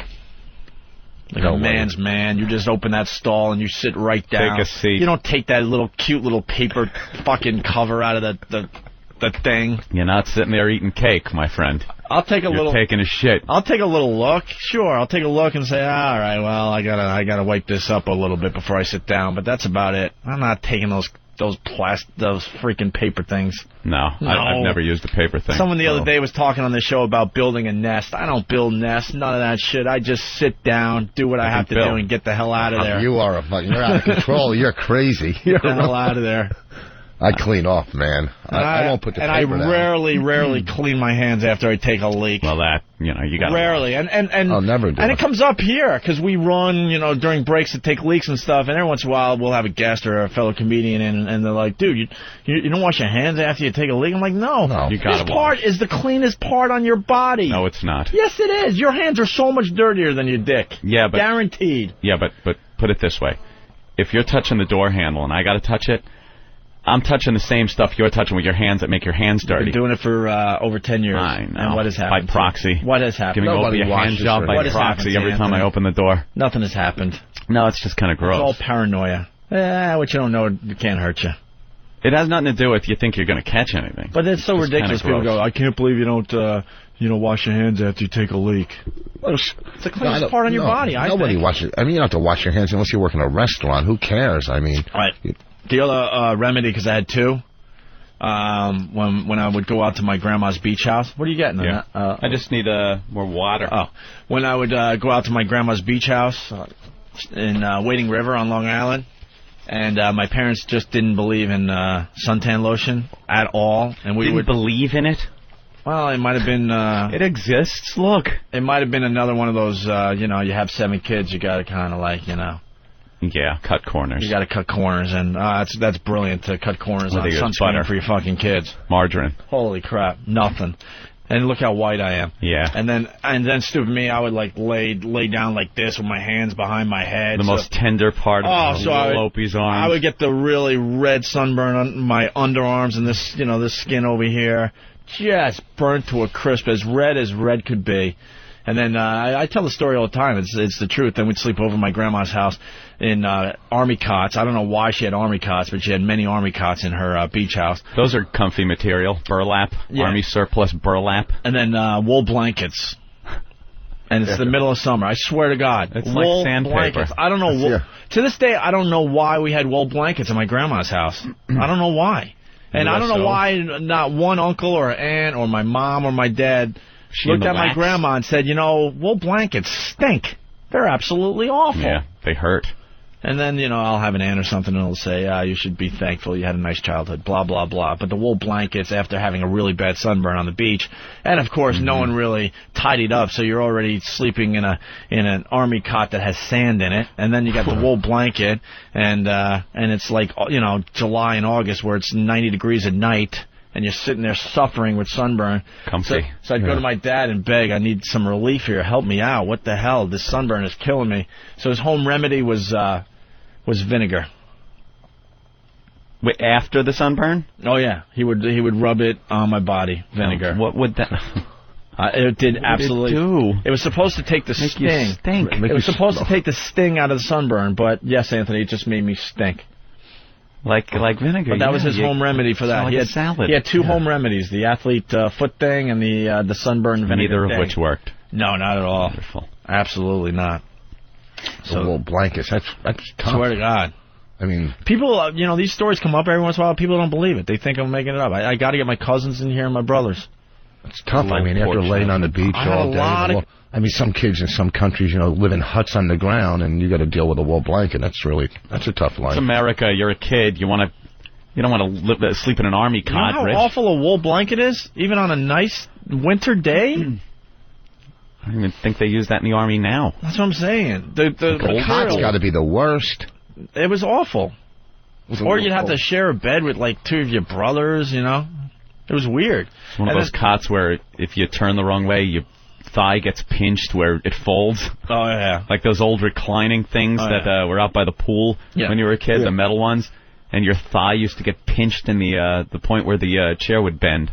And we would all hang out with my grandma for the weekend, and the uncles and aunts would leave, and my mom and dad would leave, and so now my grandma has to feed all of us, all my brothers and sisters and a lot of my cousins, so she'd just get the Wonder Bread out, spread it. This is a true story.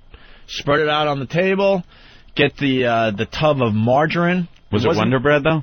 Oh, yeah. Well, yeah, I think so. I think they splurged for the Wonder Bread, and then they would get a tub of margarine, not butter, spread the margarine on all the bread, and then she would break out the sugar. This is a true story. I love that stuff. That was people, great. God. When I tell this shit, people are like, there's no fucking way. Of course. You used to have butter and sugar sandwiches. You had them too? Yeah. Margarine. Butter and... Margarine, though. Ours was just butter or margarine. whatever. We couldn't afford butter, really. No way. Not for all those kids. I mean, we weren't poor, but that stuff just called spread? You don't know what it is? I guess we were poor. I'm trying to figure this out. I think it was more that we had so many kids that the money didn't go around as much as other families. Yeah, if you had like 2 kids in your family, probably be rich. Yeah. So then she would take the spoon out with the sugar and just, margarine and sugar sandwiches. That's great. On a hot summer day. Smelling like vinegar. Yeah, sunburned little vinegar kid with soap between their toes. And running around on a sugar high. And every time I get together with, the extended family for the holidays, these stories come up. Oh, I heard you on the radio talking about the margarine and sugar sandwiches. And then they would go, but wasn't it just great? Ah, the days. And I'm saying, no, it wasn't great. A bologna sandwich every once in a while would have been nice. Some type of meat. And bologna was the lowest form of meat, too. They were like, we used to go get half subs and whatever, and bologna was like 40 cents. Yeah. And we were poor, too. My mother would fry the bologna, give us fried bologna sandwiches. I'm going to puke. Fried bologna, because it was like... With a little cheese, right? Yeah, it was like a low man's pork roll. We got the cheap cheese, though. I swear to God, we got what amounts to government cheese. Yeah, the brick. I hated cheese until, I don't know, I think I hated cheese until, like, college. Because then I finally had a real piece of cheese and went, this is how this shit's supposed to taste? Holy crap! My grandmother was an embarrassment, though, because I lived, the whole street was a black neighborhood. Yeah. And, they were ruthless little kids. And then right when the street lights came on, my grandmother would come walking down the street with her stockings down to her ankle and a nightgown yelling for me and my brother to come in, and her teeth falling out of her mouth, her face. And it was just total nightmare. Because I lived above we lived for free. My grandparents owned the house. Mm-hmm. And my mother had no money, too. So we lived for free on the second floor. So we basically had to listen to my grandparents and you know what I mean? It just sucked living above... them telling me what to do, and fuck you, nice childhood. Oh, it sucked. It just ruined everything. My grandfather was a compulsive gambler. which, you know. No, I liked my upbringing, but there was some weird crap that went on. Powdered milk? No. Oh, yeah, powdered milk. We couldn't afford all that milk for 7 kids. Are you kidding me? Oh, what about, you know how much milk you would go through in a week for 7 kids growing up? Wasn't that just like water and like paste? It was actual powder. Yeah. I've never had powder right? milk. Yeah, Underwood Devil. It's the most disgusting thing you could drink. That's how we got our milk nutrition. Every once in a while, you go to a friend's house and... Is the milk nutrition in there? Who knows, but... It's taken out in the powdering process. Every once in a while, you go to a friend's house and get a real glass of milk. Oh, my God. That was Realize what it's like, creamy. Oh, my God. It was like heaven. Did you ever have that Underwood Devil ham crap? Like, it was like a... Who knows what it was? But it was I know what you're talking about. It was like a spray. It was like Spam. My mom would get the cold cuts that no one else would buy. The stuff that had, like, the olives in it and all that crap. Olive loaf. Or whatever it was, like ham with, like, olives. Olive loaf. All those vegetables no one eats. Yeah, but they decide to make it throw it into meat for some reason. Oh, yeah. And the cupboard was all products that were, I think they were called no frills back then. Yeah. Where it was a white box with just, like, one word on it. So whatever it was. Kind of like that old movie Repo Man when they went in and got beer. Yeah. In my house, that's what every single item in the cupboard, it was just in a white package and just had black writing, whatever. And they would always try to make believe it was like Captain Crunch, but they had another weird name for it, like it would just say Crunch or something like that. Oh, yeah. The No Frills brands of all the popular brands that everyone else was eating. We used to go in when we finally got apartments, me and my friends, and this is before they had scanners. We used to go to the supermarket and just switch the prices. You peel the labels off, and we would just put the other price on. I mean, we'd walk out with king crab meat, for like, 80 cents or whatever, and we just switch everything and steal and do whatever we could as criminals. Well, just growing up, you knew. Let's go to the phones, because a lot of people are saying that you said another word wrong today. Jason, go ahead. Yeah, boss fucked up twice again. All right, go ahead. He said gonorrhea for gonorrhea and low man's pork roll for poor man's pork roll. Wait, gonorrhea instead of gonorrhea, okay. What was the other one? Low man's pork roll for poor man's pork roll. No, I said the low... All right. Punching out. We're keeping track. Thank you, sir. Let's say hi to Joey. Joey, you're next on the Opie and Anthony program. What's up? Hey, buddies. Hey, Joey. Hey, I had the powdered milk myself and the vinegar treatment. It was the same exact thing. I loved it growing up. Hey, one thing I've got is a world record for yam bag hair. You guys talking about shaving. Yeah. I was at a Ben Franklin. I was down there cleaning myself up. I pull it out, and there it is, 13.5 inches long. A ball bag hair 13.5 inches long? It must have gone unnoticed. And I took a piece of paper out from the desk at the Ben Franklin, and I measured it across diagonally. Yeah. And I said, this has got to be a record. So I left it in the drawer for housekeeping, and I checked out the next morning. It's really 13.5 inches long? Yeah. You take a piece of 8.5 by 11 paper, and that's how I measured it. I had no tape measure, so I stretched it out, and there it was. I couldn't believe it. I'm telling everybody. Wow. All right. Thank you, sir. Thanks, boys. Let's go to West Side Doug. West Side Doug, what's up? Yeah, man. Talking about waxing my ball bag makes your mule look bigger. And I'm not gay or anything, but... Yeah. Does it or above? If you, shave above. No, you gotta shave the tree. What do you mean? If you see a tree out, in a park and it has bushes around it, but then you take the bushes... Oh, it looks taller. Oh, it looks a lot taller. So you gotta, shave around the shaft. Oh, you could cheat. You could cheat, give yourself the appearance of at least 2 more. Really? Really? Oh, yeah. That much?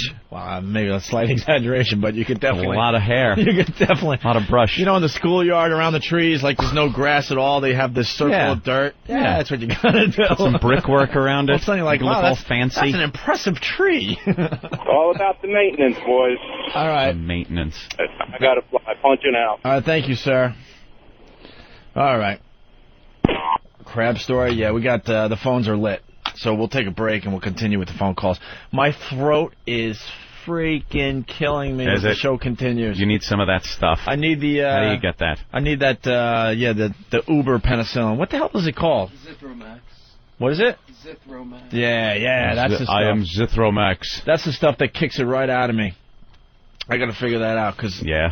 Like when I got here it's at 6 and I said, dude, I'm not feeling it today. Mm-hmm. It's like 5 times worse right now. It is just... Is it scratchy? Drying up, You getting the drip in the back? No.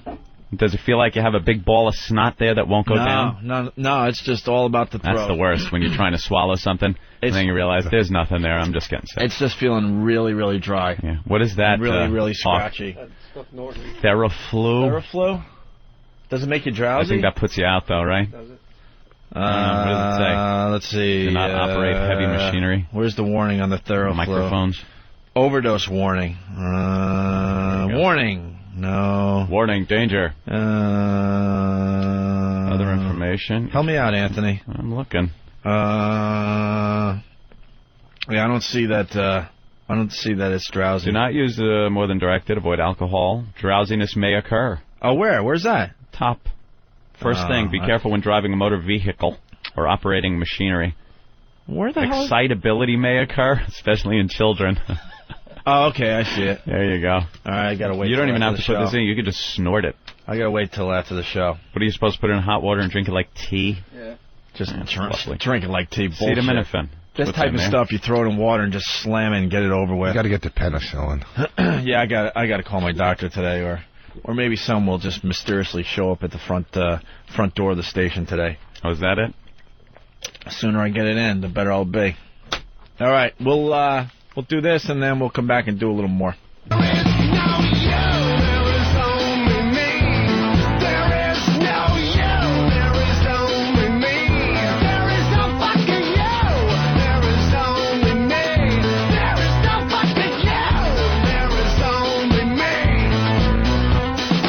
And we're back with the Opie and Anthony program. Take bets. What? I don't know if I'm going to make it to the end of the show. Oh, come on. My throat in the last hour. Unbelievable.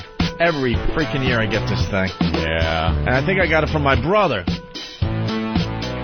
And I was paranoid when I saw my brother, but, we're opening up that restaurant in Huntington. Yep. It's going well. He decided to pretty much redo the entire inside. So when do you think? We were hoping to be open by now, but it's going to take a little more time. I hope a lot of the fans come and check out the restaurant when we're open. You going to be a restaurant owner? I'm a silent partner. Who am I kidding? What type of food? What I know about restaurants is this: I go out to eat twice a day. I go out to twice a day. I go out to eat at least 10 times a week. At least. Wow. So I know that part of the business. No cooking done in your house? I'm attempting that more and more. Because I'm really getting bored with going out to restaurants. Yeah. Because I do it just to get a meal in me.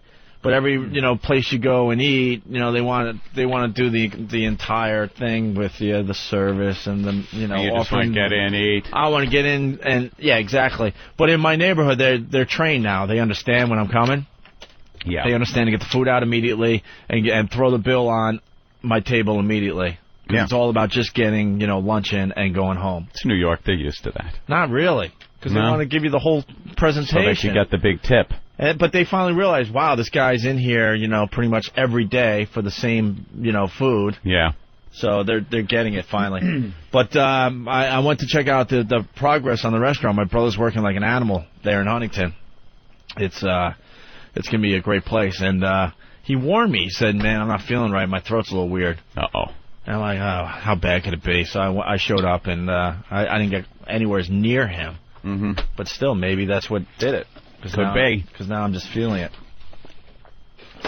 Okay. Anthony, holiday season upon us. Yes. Actually, I was shopping at the mall and over the weekend, and they were playing Christmas music already.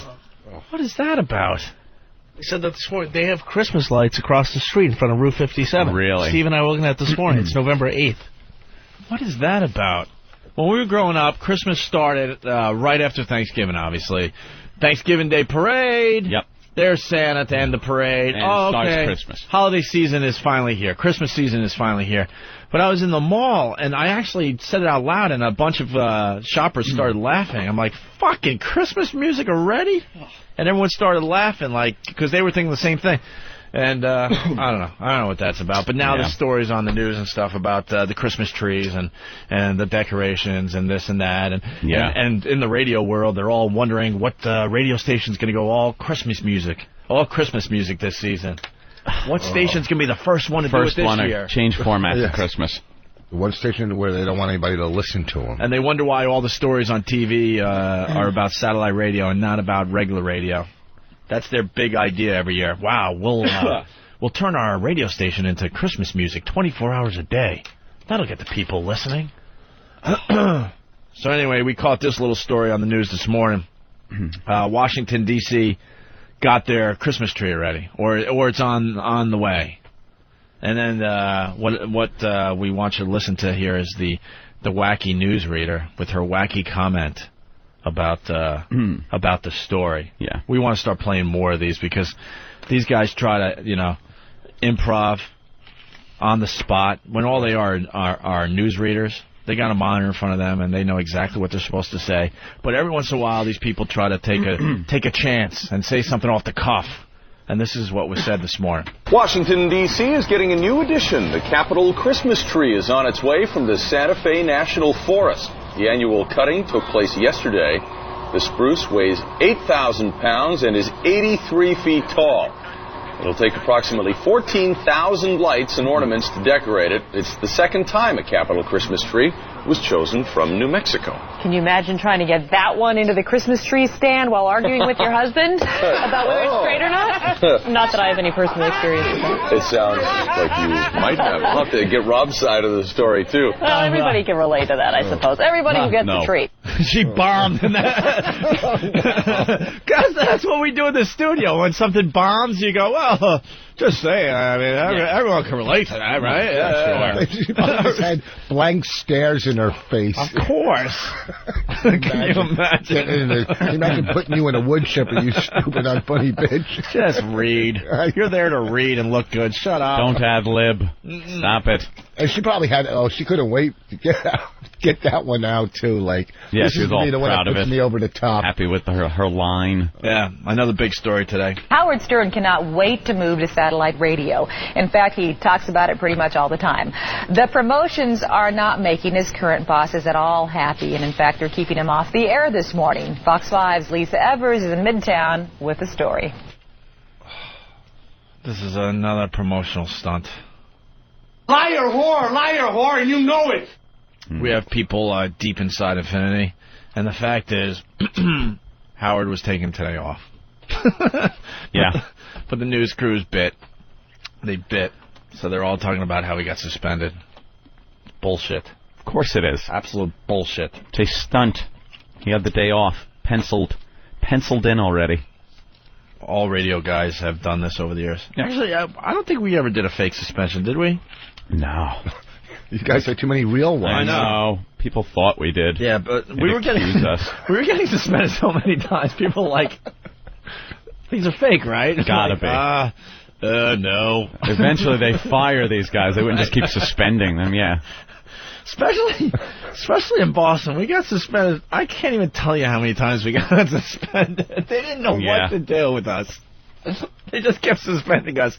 And then stupid us, because we're like anyone else out there. You know, less work is good, right? So more gooder. And we realized they weren't going to fire us back in the day. That's before radio changed, and they really started firing popular DJs for doing dumb things. Mm-hmm. But there was a time you could get away with murder because you were bringing in the ratings for the station. As long as the ratings were there. So Matt and our eyebrows would go up like, wait a minute, every once in a while we could, do something stupid, get suspended, get a few days off, and go play golf or do whatever.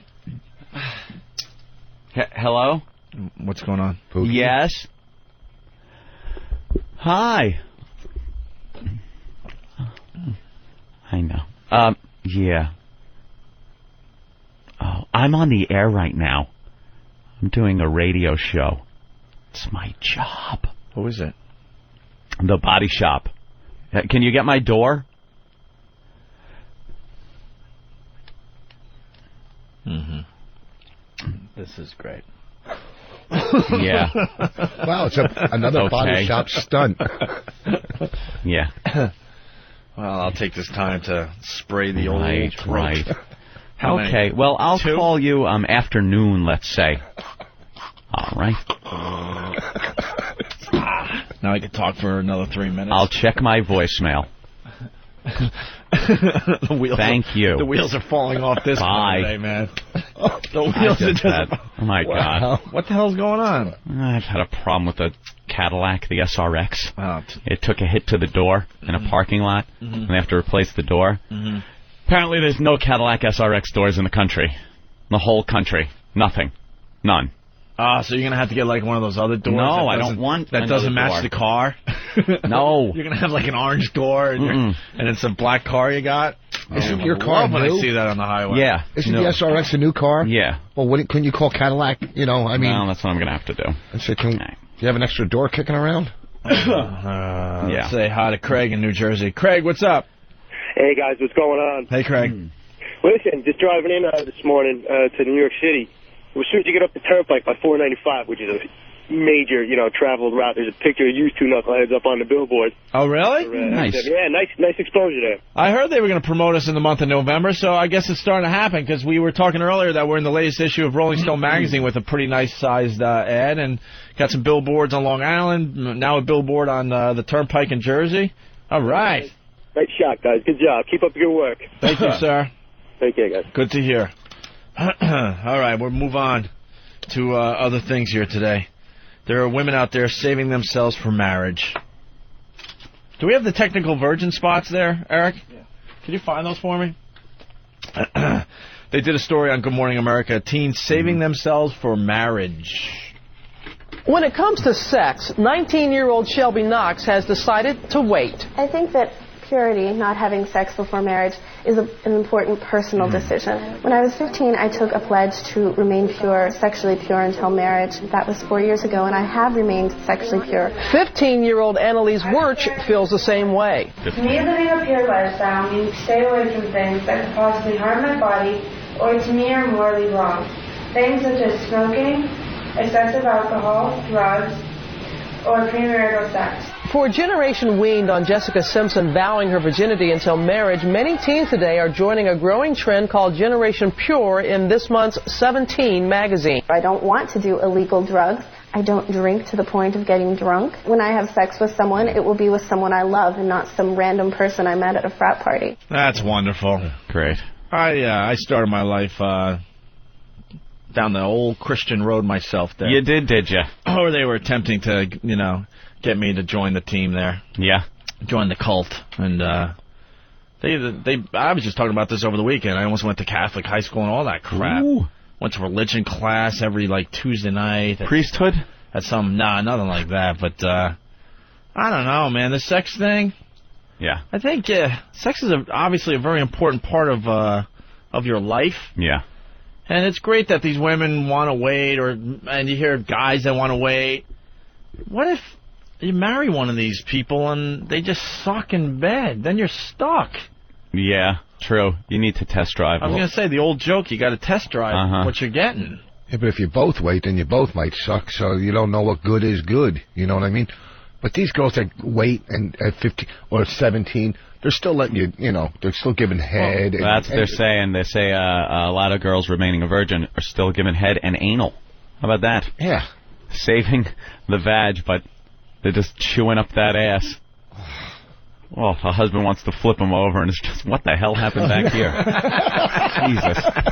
A train wreck. But I saved my vag for you. Great. Can we push some of this back in, though? Yeah. Would you rather know that, your girlfriend, would you rather know that she slept with 4 other guys, or 4 other guys sodomized her? Yeah. It's in not... the ass. In the ew. But sex so important. I don't really. That would be a scary thing to marry a virgin. I'm thinking. Yeah. Oh. Shelby says she does not judge others, but in the 17 survey, 48% of teens think it is not okay for anyone to have sex before marriage, and 38% do not think condoms should be available without parents' okay. But for many teens, abstaining from sex is about religion too. I'm a Christian, have been for the past 10 years. I have made the decision to stay abstinent until marriage. 82% say that religion plays a significant part in their lives, and 80% pray regularly. I don't go to church. I consider myself a very liberal Christian. With people who are more conservative, I do get you're going to hell. I do think of myself as a practicing Christian. I pray. I rely on God for guidance, and I read the Bible. So I think that is really the core of it. So it's a religious thing, I guess, huh? Hey, Anthony, you need a new Cadillac door? Of course. Actually, I'm pissed off at this guy right here, Bob in New York. Go ahead, Bob. Yeah, how you doing? Hey. I can get you a door. Oh, yeah? Yeah. When do you need it? What color? What year? Everything. Oh, no. Yeah, I bet you can. Yeah, I send my guy out tonight. You'll have it tomorrow. Yeah, thanks. I'll go the legit way.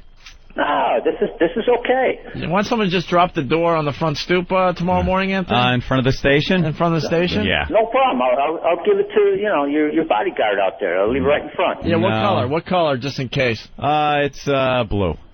Dark blue. Dark blue. Dark blue. No problem. I can have it there. What's the official color? I don't know. Like there's forest green a year ago. And all that crap. Yeah, I know. I'm sure it's some sky blue, fancy schmancy color. All you need is the color, the model, and I'll have it there tomorrow for you. Thank you, but let me go through these guys for a little longer. Can you get penicillin? That's what I was. Thank you, boss. Can you get penicillin within an hour? I couldn't make the hint any clearer. I need the stupid 6-pack of penicillin, the super penicillin, so I can continue doing this radio show for the rest of the week. Or you're gonna go, or we're going into dumb worst of mode with stupid bits that you've heard a million times. Get me my penicillin. No penicillin, but I can get your car door. That's hilarious. All right, Bob. Thank you. Let's say hi to Bruce. Hey, Bruce. Hey, I was just wondering, man. Don't you think you'd rather the wife save the ass for you instead of the damn vag? Of course. That's more. I mean, obviously. And one more thing. Happy birthday, not Jimmy. Yeah, the birthday thing, I think, is finally winding down. Finally winding down. No. Kind of like that Pat Battle thing that was going on for a while. Yeah, remember that? That just went away. That's what happens. Let's say hi to Eric in Colorado. Eric. Morning, boys. Morning, Eric. My wife was a virgin until 1 month before we got married, and she was 31 when we got married. Wow. How was it? Yeah. Let's just put it this way. We've been married 9 years, and I'm seriously contemplating a divorce. Oh, wow. And the sex life is part of it. All right, wait. So she was a virgin her entire life, and a month before you got married, she decided to give in? Yes. That's a little weird. You would think she would go the distance at that point. Well, yeah. And that's like running the New York City Marathon, and then you can see the finish line, and then you're like, fuck it. Who needs to go the distance? And the worst part about it is she told me, she said, well, you know so much about sex, you'll have to teach me everything. Yeah. Yeah, right. Yeah, sure. I haven't had a blowjob in 8 years. Did you try to teach her? Oh, yeah, and she could care, and she gave up. She's like, oh, I'm not interested in that anal sex. Yeah, right. If I even say nice ass, she's like, leave my ass alone. Oh, boy. See what happens? Yeah, you got to test drive. You got to see what you're getting yourself into. What's the biggest thing you've ever had in your ass? Like, do you guys like fingers? Do you like a finger or something in your ass? Well, I mean, boss, we know you take we know you nothing. You the ass for drugs, but I want nothing. You don't want even like the tip of a finger touching your ass? Boss, we could do homo hour with you if you like for the last hour, and Ant and I will just go home. That's not homo hour. It is. You shouldn't have anything by your ass. If you want, we could take phone calls, and you could ask these fine listeners of ours. I should have taken a dump last break. Why? It is. I am like dying over here. You picked the wrong day to come in. That's a fucking mess. It happens every once in a while. If you do this on a regular basis, every once in a while there's going to be a day where both of us are out. I'm feeling it.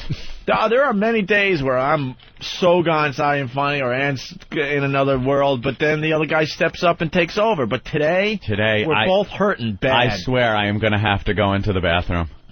Get out. You get the cramps. You get where the cramps are. It just started. It's just the back of the thighs. I'm feeling it. The pain and you keel over. Yeah. I'm like, I had that when I was a kid. I was running home to get, you can feel it. And I got like a block to go, and then I get to my house and I run up and I couldn't open my pants. Yeah. The second all over, and it's. Dude, yeah. I forgot to tell you guys. I actually puked over the weekend. Oh. Remember I told you I went to my nephew's football game? Uh-huh. This football thing is the greatest thing ever. I watched my nephew play football, 7 years old. It's insane. If you want real that's what they should throw on TV. That's what they... 7-year-old football. Just 7-year-olds playing football. They're running out of the game, bleeding, crying, looking for their mommies. And I'm sitting on the sideline like, this is insane. And it's real injuries. It's not like, like 7-year-olds being 7-year-olds. This is real shit. You see kids getting smeared, open field tackles because there's one guy that knows what he's doing, just killing the kids. They're coming off with all sorts of injuries. I'm like, wow, this is the greatest thing ever. But anyway, I go into the porta potty. Yeah. Because I have to take a leak, whatever. I don't know what it is, but 7-year-old dumps, holy crap. I actually started getting sick. Full of Cheerios and... I started dry heaving. The smell... Look, no one enjoys, the smell of crap to begin with. I understand that, and but a 7-year-old and they're just piling on top of each other in the freaking porta potty. Oh my God! Car chase on Fox? Yeah, let's go Fox. I don't know. Somebody was saying. Could it be? Yeah, there it is. But you have to take a dump, Anthony? Oh, dude, it's banging. Yeah. Where's this car chase? West Virginia State Trooper. No, former West Virginia State Trooper's on the phone. Right. Is this? It's a K station, so that's west of the Mississippi, right? I can relate to this guy if he's got to take a dump. California. Because I would just be running from the cops too. California. How long it takes to get booked and everything, and you just know there's going to be hours before you take a dump. All right, let's say hi to Jimmy in Staten Island. Jimmy. Yo, I used to work for a caddy Chevy dealership in East Flatbush in Brooklyn. Yeah. And I used to have the Hasidic Jews come in to buy caddies. And the color that Anthony has is blue chip. And it's an old Jewish man color. So now I know you got to be old. And now I'm borderline of part Jewish. Because you got an old Heath color. It's horrible. Blue chip. Blue chip. Black Raven. White Diamond Dead. Blue chip. What are you on crack? Punch it out. Guy's insulting the color. Now they're giving Jews colors. It's a Jew color. I didn't even know. You did have a car that was cherry colored once, I remember. Was it wasn't it like cherry red? The Pathfinder. It was candy apple, I think. I don't know what it was. Burgundy. It was burgundy. Candy apple. And no, the door color I'm looking for isn't periwinkle. Candy apple. That's very good. Let's say hi to Mike. Mike! Hey, how you boys doing? We've been better, Mike. Yeah, it sounds like that. Opie, Dayquil. That's all I got to say. What? Dayquil. I can suffer through it, but the fact is the throat just really hurts. That'll make you feel better. Always works for me. I'm going to knock myself out for the day as soon as this show's over. So. Southern California, car chase. All right, Mike. Estimated 80 miles an hour. I was listening about that virgin stories and how you were in church and everything. Yeah. I grew up in the church, and they stressed and preached that sex is the worst thing possible, and I bought into it till the night of my 19th birthday, freshman in college, got drunk, and ended up fucking some girl from the stockroom where I used to work. Huh? I wasted 4 good years of high school missing out on shit. Well, you weren't going to get laid at 15. Yeah. Who's getting laid at 15, 16? Not white kids. Anthony did. At 15? In the suburbs? Sure. 15. He already had, he started at 13. No way. I'd love to tell you about it, but my mind can't work right now. I swear to you, I am going to have to get up and go to the bathroom. Just eat something real quick. This is the first. They'll push it right out. Eat something. Anthony doesn't like talking about this stuff. He doesn't talk about bowel movements, so it's got to be bad. It is all-encompassing right now in my mind. With that said, let's go to Dr. Steve. Dr. Steve? Dr. Steve? Hello? Hello? This is the only phone call I want to take today. Dr. Steve? Your phone stinks. Your phone's... The answer to the... Your phone stinks. Call me after the show, he said. Check your email. Check your email, sir. Check your email. Check your email. All right, we want to play the technical virgin stuff as we go to break, actually, Anthony. I wanted to really get into this virgin talk. Maybe we can talk about it after the break. When we get back, because I'll be refreshed. A friend's sister, 23, still a virgin. 23. They're missing out on some fine nights. Well, I don't understand your Catholic religion. They say no sex, but yet there's so many kids in Catholic families. The second they could have sex, they just make up for everything, right? Oh, my God, you can't even stand up straight. And you're holding the back of your pants. You're not walking like that on purpose, are you? No. You are limping a little, though. I just really gotta go. All right. Anthony's going to go take a dump. We'll play a couple of these technical virgin spots. Here's the first one. Listen to this. I've got big plans for my future. A good college, a career, maybe even my own business someday. But one thing I'm not planning on is getting pregnant. That's why I choose anal sex. I mean, sure, it hurts a little, and I wind up walking funny for a day or two. But I think my future's worth it. Anal sex, the smart choice for your future. Isn't that great? We got another one, too. Listen to this. Here. I know my mom worries about me. She's afraid I'll do too much too soon and with the wrong boy. That's why she got me this. At first I was a little nervous, but when Mom showed me how to use it, I knew boys could wait. Now I can have my fun, and Mom doesn't have to worry. Vibrators, the smart choice for your future. There you go. Technical version. Isn't that hot? All right, we'll take a break so Anthony can do his, he is doing his business. He's a private person, though. If it was Jimmy would do it live on the show for us. This is very rare. Of it. Oh, this is very rare for Anthony to just actually have to dump. Yeah. All right. This came in from Tom M. I'm going to be taking a meeting in the very near future, Mr. Voss, with a person that is an arch enemy of this program. And everyone is trying to speculate and figure out who I'm meeting with in the near future. What do you mean? This person will help XM, and he also wants to, take a peek at our radio show. And he's an enemy. Oh, arch enemy. From the old days. Arch enemy. And everyone's trying to figure out who this person is. I know who it is. It's been an ongoing thing. There's a speculation thread on Whackbag that is ridiculous at this point. Absolutely ridiculous. Pages and pages and pages. And no one's guessed it? That's a good question. No comment. How's that? I'd like to keep the speculation going for a little while longer. And people are now sending in stuff because they're trying to figure out who this person is, so they're taking my audio and stuff and splicing it together and throwing it out there so other people could try to figure it out. All right? So here's the latest from Tom.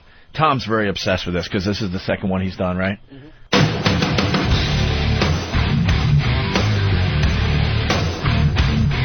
That car chase ending rocked. That was a good ending. During the commercials, we went to Fox News and they had a great car chase in California. And here's the replay. Here's the replay going down right now. Bunch of trucks making a big traffic jam for the car. How? He got around one, and he was trying to squeeze through two more trucks. And at the last minute, the truck to his right decided to cut him off, and he just slammed into it. Slammed into both trucks. Ruined the front of his car. He wasn't going anywhere after that. Forward, reverse, nowhere. And then it looks like the truck was leaking some fine fuel there, some diesel. Yeah, he hit like right where the tanks are on the truck, so it started leaking. They pulled the guy out of there, threw him on the ground. Over. That was great. That was a good ending. Lately, we haven't seen good endings. No, I hate when they stop and there's a standoff, but then the guy just gives up. Yeah. Anticlimactic. All right, you guys want to talk about Tyra Banks and her fat suit? It's all the rage. It's all the rage all over TV. They were promoting this for quite a while. Tyra, I guess, wanting to see what it's like to be a fat broad, so she put herself in a fat suit. She's part of the XM Nation. I wonder how the rest of XM is handling the Tyra stunt. Oh, that's right. She is part of XM. She's part of Take 5, isn't she? Take 5. The women's channel, right? That is funny. Take 5. Knuckles. They call it Take 5. Yeah, I'll give you 5. That's why I saw him having sex. Come on, baby. Take 5. Take 5. And, she put herself in a fat suit and walked around and tried to see the inhumanity that fat people have to endure during the day. I couldn't watch this thing, but I did see one clip where she got off a bus or something, and immediately 3 people started laughing. Oh, really? And I was thinking to myself, people don't do that to fat people in general. They don't. They don't openly laugh as soon as you get off a bus. So now I'm thinking that the makeup job had to be fat so suit looked awful so bad that they're like, oh my God, that's hilarious. Especially probably. We see fat people as soon as we can leave the building today. We'll see them. And I don't see people openly laughing at fat people. I just don't see it. Unless it's really bizarre. Like that woman, Jimmy took a picture of her ass at the airport. Oh, yeah. Remember, he was like, we were at the baggage carousel, and some fat woman walked past, and Jimmy goes, I gotta get a picture of her ass. And he followed her. He's just walking, because she had triple ass. You've seen double ass. Yeah. Big fat ass. And then in the middle somewhere, there's like a separate little, Quato on, what movie was that? Total Recall? Total Recall. Like Quato, another ass was coming out of her ass. And then in that ass was yet a third ass. You never see the ass hat trick on the fat broad, but there it was. 3 asses. Yeah. This fat chick at the airport, like, I was moving my luggage, wheeling it, and she couldn't get around, and we're bumping. And she says to me, she goes, that's a big suitcase. I go, well, you're a big lady. You said that? Yeah. I go, well, you're a big lady.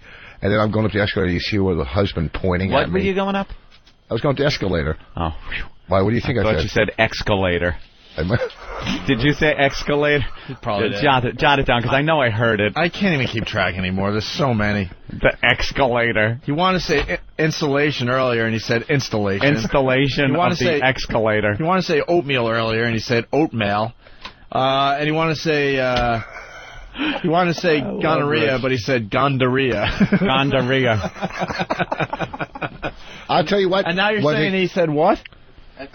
I'll tell you one day, maybe my vocabulary isn't the greatest, but I'll come in here one day and take one of those IQ tests off the internet, and I'll probably score pretty high. Those are completely legit IQ tests. Why aren't they legitimate? Sure. They're on the internet, they're IQ tests. Have you taken one? What do you mean someday? Yeah. We still have an hour and a half. Go get the test. No, What's your What's your IQ? What's your excuse? I'm tired.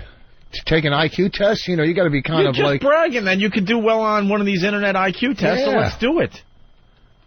What was your IQ on when you did? What, you're tired all of a sudden you don't remember, who the first president was?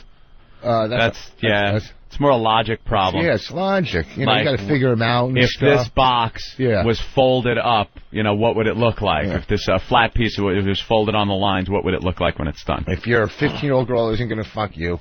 Logic problem. Logic problem. She's 15.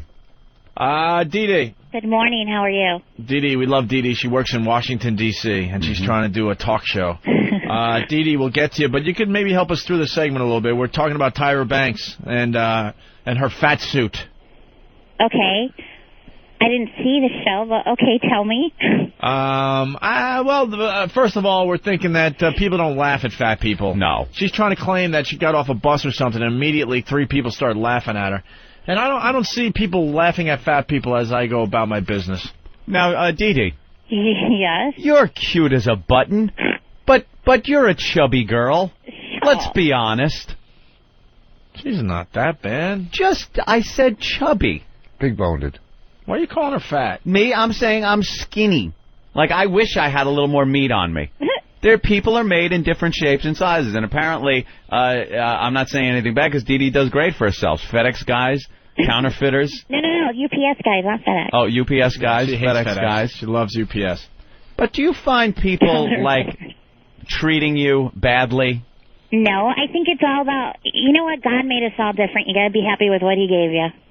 Isn't that fantastic? That's wonderful. Little spiritual side of me coming out. That's wonderful. She's still a great lay, though.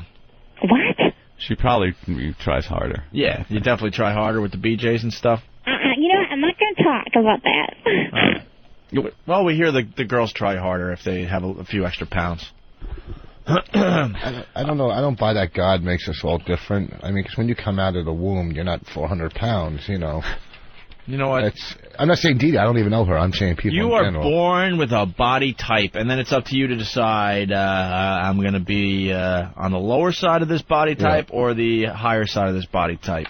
But then you see some of these fat people, and I look at them, I go, there's no way I could ever get that fat. If I start eating today, 5-6 meals, I couldn't do it. You think laying on a couch for 3 years, just eating fat food, You couldn't be the guy that needs to be taken out with a forklift? Impossible. It's impossible. I think you're born with that. Well, your metabolism. Your metabolism is good. I think you're born with. I'll call it a body type. I think you could still control it to a certain extent, but there are people out there. I just look at them like it's impossible. I could never be that size. Well, I mean, we eat all day. You eat a lot, but you're active. Sure. I'm not eating the fried foods and the desserts and stuff. But how much you got? That steel-cut oatmeal. Wonderful stuff. Oh boy, hold on. I got to add another one to the list here because the phones just went nuts. Dan in Illinois. Yes, Dan. I'm just pointing out that Rich just said big-boned. Yeah, it's coming in on instant feedback. No, no, that's a saying. That's a black from the black name. No, don't start using that excuse. That's a saying. The bitch is big-boned. You don't say bone. Big-boned. That was the joke. All right, boned. I'll give Rich that one. Have any black listener I've never heard it. I've never heard anybody. I've never heard big-boned. Please, ask any of your black listeners to call in, and they'll verify big-boned. No, they ain't going to back you up on this one. I'm sorry. All right, we'll see. I've heard cheddar and all the other ones, and paper and all that. I've never heard big-boned. Okay, watch. Here's what they're saying about those IQ tests online. They're a scam. They make them real easy, so when they give you a score, it's high, and you can then, in quotes, buy the full IQ report and print it out. See, that's what it's all about. So then you could brag that, you have a high IQ. You have a high IQ. So, there you go. All right, Dee Dee. Yeah. Good morning. So we're gonna go over some audio from the Tyra Banks Fat Suit special. It was a very big deal. Everyone's talking about it. I hear she does a great job for XM on Take 5. Hey, there you go. There's the plug. So I don't want anyone mad at me down there in Washington for talking about Tyra. Elo's saying ovaries alive and well on Take 5. So here we go. Let's get right into the audio. Have you ever stared at an overweight person or sized somebody up just because they were different? Most of us have been guilty of judging somebody because they didn't dress like you, act like you. Mostly because every they single didn't person look out like there. You. I've judged. I get thousands of heartbreaking emails and letters every day from overweight women who are the target of the last accepted form of discrimination. They actually dread going out in public because of the laughs, the stares, and the humiliation. What's wrong with a fuel off? You may have been a victim of this. And if you haven't, I want you to imagine what it must be like to be that person. Today, I'm not just imagining it. I decided to be that woman and to go undercover by becoming 350 pounds. To experience firsthand how we as a society treat people who do not necessarily fit in. And what I learned has changed my life. I mean that it has completely changed my life. And I'm going to share my experiences with you. Ooh, very dramatic. Thank you. Very dramatic Tyra. opening. What kind of award is she going to get for this, you think? Daytime Emmy? I don't know. What is she going to get? She's full of shit. Peabody Award? What do they give out? The Peabody Award. I don't think so. Pulitzer Prize? Do you really openly laugh at someone that's really fat? No. I don't. I'll look. Not openly. I'll poke him with a stick, but I'm not going to laugh at him. Let's see. I'm trying to be completely honest. Yeah, let's take openly, I wouldn't laugh at them, no. Yeah. If you're with a group of friends and they walk by and it's ridiculous and they're maybe wearing clothing that isn't appropriate for that body type, then yeah, you're going to laugh. But you're not going to let you're going to say something going, why the fuck is she wearing that halter top when she should be wearing like a tent or something? Yeah, I've seen fat like Puerto Rican broads around New York City that have like bellies hanging out, and they're not even considered like ridiculous 350-pound fat suit fat. They're just, overweight a little bit, and they're wearing these little halter tops and short shorts, Daisy Dukes. And, I'll laugh at that. The juicy sweats. But for juicy. Every white, fat smells chick like is some vinegar. Black guy that'll bang her. They just love fat white chicks. It's the chicks. blonde at the laundromat with the big fat ass. It's some skinny black guy with 3 teeth. It's always a skinny black guy who's got a bunch of keys hanging from him. Like he has a 4-hour job, but he thinks he's important. He's banging her, and he's got some like half black kid running around the laundromat. Here we go. Dee Dee, comments so far? No, I want to hear more. All right, here we go. Here's the first fat guest on Tyra Banks' Fat Suit Special. Kathina doesn't even know how much she weighs because her scale only goes up to 350 pounds. And she says she constantly beats herself up for looking the way she does. My name is Kathina. I believe that I weigh somewhere between 400 and 425 pounds. Nobody who weighs 150 pounds has an idea what it's like to live in my body. You get left behind. People act like you're invisible, like you don't exist. Sometimes I spend my whole weekends just sitting and thinking, why me? Why do I have to be the one like this?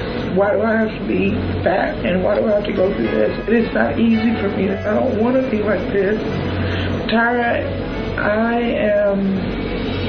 I'm at my wit's end. I have fought with this for a long time. I'm willing to put in all the work necessary because I'm tired of this. I can't deal with this anymore. 4 1/4 is her cutoff point where she can't take it anymore? Yeah. 4 1/4. That's where she goes, all right, I'm ready now. I'm drawing a line. I'm 2 pounds overweight, and I got upset the other night. At 2 pounds, I'm going, holy shit, I got to get back down to 168. Well, you take it more seriously. I bought a scale last night. That's what I mean by body type. This lady, all right, so she's overeating and stuff, but it's, her body type, it could easily be 100 pounds less. Easily. Maybe she was abused when she was a kid. They say that. Well, yeah. Who hasn't been abused when they were a kid? Opie. No, I think maybe, Oprah said... that bullshit. Oprah. Did you say Oprah said? Yeah. Oprah. What was she? Fucking Masters and Johnson? Well, I'm just saying, she's mentioned that maybe she was sexually abused when she was a child, because that happens a lot. I don't know. I want one person to call up right now and say they had a perfect childhood growing up. Shut up with that abuse as a kid crap. How about look at the Snapple lady. Her abuse amounted to nothing more than a little sister being born. Yeah. And her parents maybe not giving her as much attention as she got when she was an only child. This is what she blames. That's what she blamed it on. She being cried a fat adult about that, and that's what she blames her eating on. Do we have that clip still? Is that she didn't Somewhere? get the attention because... Might be hard to find that one. You know, everyone could have an excuse. Enough with the excuses. Unless your uncle is ass-fucking you while shoving a Subway sandwich down your throat. Maybe that would tie into the overweight thing? No, because you're getting rewarded. You're getting a Subway sandwich. It's an addiction. That's what it is. Here's the thing, too. You know what? Okay, you gotta look take at some responsibility for your own lives. That you go out heavy, you go, Instead of coming up with the reason why this happened, some vague, shallow reason. Yeah, stop. I'm just trying to figure out why she got that big. I'm not saying I'm right. This is my view on the whole stupid thing. Let's say hi to Rocket, who says I'm wrong about something. Oh, Rocket? Hey, guys. Hey. Hey, I had a friend that he weighed probably close to 400 pounds, and I knew him for about 6 months, and a buddy of mine told me, he said, you know, he used to look like you, and I said, get the fuck out of here. And sure as shit, I saw a picture of him, and he was about 160 pounds, 6 foot tall. And he put on a shitload of weight. And maybe he had the thyroid. Yeah, maybe there was a medical problem, you know. I'm generalizing, obviously, but there are cases where all of a sudden you have some kind of medical problem and you gain a lot of weight because of that. That's what happened to me, Hashimoto's disease, thyroid condition. What? Yes, I have Hashimoto's. They just put me on my second dose of medication. Hashimoto's? You got some Japanese disease? No, it's a thyroid condition. You have the bird flu. You have the bird flu. What's the bird flu? What's Hashimoto. It's Hashimoto's. It's a thyroid Hashimoto's. That is when your thyroid kamikazes into your voice box. I'm serious. Look That's where some kamikaze into your mouth. Hashimoto disease. That's what it's called. What? Hey, Rich, you're doing a good job today, by the way. Happy Hanukkah. All right. Say Hanukkah already? Call it, what? Now, Dee. Yes. What's Hashimoto? Hashimoto's. Look it up. It's a thyroid condition. Yeah, Google it. You can Google it. It's also a cell phone. I got the new Hashimoto. Seriously, I see an endocrinologist. The Hashimoto. You think you would start eating with chopsticks and you wouldn't gain so much weight if you had you wouldn't get so much fucking food. Hello, Hashimoto. The Hashimoto. That's the name of it. It's called Hashimoto's disease. Hashimoto? And I'm on a medicine called Levoxyl. Obviously, Really? this disease It's is thyroid in medication. Somalia. Yeah, you know what? I will bring in pictures. When you see pictures for me from 3 years ago to now, it's a disease. It's a thyroid. How do you catch You want to catch Hashimoto? the bukkake disease? I know what that is. Hashimoto. What now?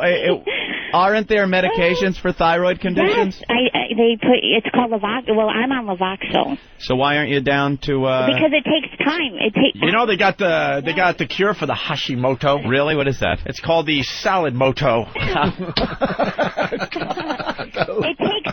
You mean your funny, your right? body goes through this. I can explain it. Damn it. Oh, I'm sorry. All right. Go ahead, well, explain Hey, Hashimoto. look, Eric found a little info on the Hashimoto disease. Hey. What it is and how it's treated. Hashimoto's disease is a problem with your thyroid gland located in your neck. Yeah. The thyroid gland makes hormones that control how your body uses energy. When you have Hashimoto's disease, your immune system begins to attack your thyroid gland, causing it to become swollen and irritated. When this happens, your thyroid can't make hormones as it should. But if it's swelling up your throat area, then how the hell are you getting the food down? Shouldn't that stop you from eating, Dr. Opie? Shouldn't that cause anorexia? Dr. Opie, I'm interested in reading your paper on Hashimoto disease. If your neck is swollen, how do you eat? What are the symptoms of Hashimoto's disease? These are some of the symptoms someone with the disease may have. Because the thyroid gland may swell when you have Hashimoto's disease, you may have a feeling of fullness or tightness in your throat. You may have trouble swallowing food or liquids. Thank you, I said it! Opie, your throat is kind of hurting. Hashimoto? Hashimoto! Hey, Hashimoto! You might notice a swelling or bump called a goiter in the front of your neck. Oh. I don't have that. You didn't have the goiter? No. Nothing sexier than a good goiter. Do you carry a camera now? No. There's so many jokes about what she does have in the front of her neck, but... You may experience tiredness, forgetfulness, depression, coarse, dry skin, slow heartbeat, weight gain, constipation. Dude, you got the shits? No, constipation, it's all stuff. Oh, that's right. I'm sorry. You get the cloggage. Ooh. And intolerance to cold. Wow, I have all those symptoms. What the fuck? Yeah, what? I hate reading this. Maybe I got the Hashimoto. I got the tiredness from time to time. Forgetfulness, sure. Depression, not as bad. Dry skin. Every disease has all those same symptoms. I know. They're all the same symptoms. Yeah. Many people with the disease have no symptoms at all. An ordinary blood test may just show that the thyroid hormones are out of balance. All right. So is your thyroid all balanced now? No, it's getting balanced. They put me on my second dose. See, they start you out on the lowest dose and it builds up. It takes time. You know what counteracts that? Cocaine. No. Come on, you know how I am. When I get coked and liquored up, I end up married in Vegas. Man, we've wanted to get you off the wagon so bad. How much did you weigh before Hashimoto? You know what? I'll send you pictures. All right, please do. Yeah, send me pictures, all right? Is she a bigums? No, she's just chunky. Chunky? She's a little chubby. I like the DD. Of course. All right, why don't we go back to the Tyra Banks Fat Suit Special. People have said negative things to you. Tell me what somebody said about you being a waste of oxygen. Yeah. It actually wasn't said to me, but it was said to a close friend of mine that fat people are a waste of oxygen, that we need not exist. There's no use for us in this world. And as far as I'm concerned, a person who says something like that is just as bad as the person who's a racist. Wow. Because it's a form of bigotry. They're both like It's that. not worse. Exactly. If they're both, they're filming I'm going to talk about my experience HBO because show. I think that the way people do treat people that aren't the skinniest people in the world is worse. And I've been a black woman my whole life, so I've experienced racism. Yeah. But wait a minute. Oh, Jesus. Hold on. I would say out of every black person on the face of this earth, Tyra Banks is on the bottom of the list for people who have experienced racism. Right. I would say she is there's no one below her. She was probably an adorable kid, adolescent, probably just stunningly cute, and then she grew up to be a beautiful woman. Yeah. There's no racism there. What white guy wouldn't want to bet her down? And you're always like, you'd always be trying. And she's not like black. No, Angela Davis afro on her head and big, Joanne Chesmont. black skin. She's not coming out, whoa, Lord, a big Aunt Jemima thing. It's nothing like that. She's a white chick with a great tan. Did you just say bed her down? What are you, the fucking lady from Misery? What? Bed her down? Bed her down. Just bang her, you're saying.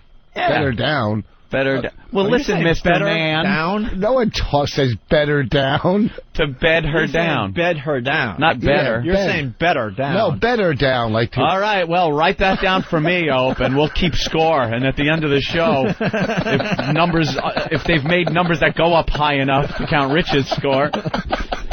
All right, well, there's racism involved with the fact that... I'm sure when she was a courtin', when guys were a-courting her, if I may use a term from the 1800s. Sitting on the porch swing drinking lemonade. Right. Maybe a mint julep. Tyra's beyond beautiful. I don't think look at that picture. Oh. There's no racist. There's a guy in a Klan outfit tipping his pointy little fucking mask to her. She would walk down the street, he'd go, "Howdy, ma'am." There is no racism. Look at her. If anything, you might want to just kill her because she's so hot. Not because she's black. Look how fine. Yeah. Look how beautiful that is. Anyone who gave her shit, it's because she's too hot, not because she's black. Yeah. It all comes... She's tan. They're just intimidated. Yeah, even the KKK could understand that she's a hot piece of ass. Are you kidding me? Of course. And I think that, seriously. Your beliefs go away when you're horny, by the way. Yeah. That's so funny you brought up Angela Davis. Do you think any of these people listening know Angela Davis? It's only like through past references. Stokey Carmichael or Eldridge Cleaver. Hoagie Carmichael? Stokey Carmichael. Eldridge Cleaver, Huey Newton. All right, we're going to go back to the Tyra Banks Fat Suit Special. Oh, look how fine. Here's the second fat guest on the show, and I guess they have a plane story. That's when I do get annoyed. That's the only time I get annoyed, when it's, Here's a problem with aircraft. Aircraft are made to be very light because they have to fly. So they're not built for big fat people. Every little inch of an aircraft is allotted, and the seats are made for your average person. They could be a little overweight, underweight, whatever. But when you're talking hefty people, the plane just ain't fucking built for it. It's not built for you to sit there and have someone else sitting next to you. Sorry. It's just the way it is. Yeah, take it up with God. Right. He came up with these laws of gravity and stuff. Gravity, lift, thrust. Well, I'm just saying the gravity could be because they're fat. It's not going to help. Right. Got to be a little lighter to fly. Mm-hmm. So it kind of makes sense, right, Ant? Certainly does. All right. This guy makes a great point that we've missed out on already. Rob in Chicago. Rob? How's it going, guys? Hey, Rob. I just wanted to know if either you guys found it a little ironic that Tyra Banks feels so sorry, for how these fat women are treated, yet every penny that she has and everything that she's earned in her life is due to the fact that she's perpetuated this perfect body myth. Yeah. I mean, she'd be nothing if she were overweight. She has no idea what it's like.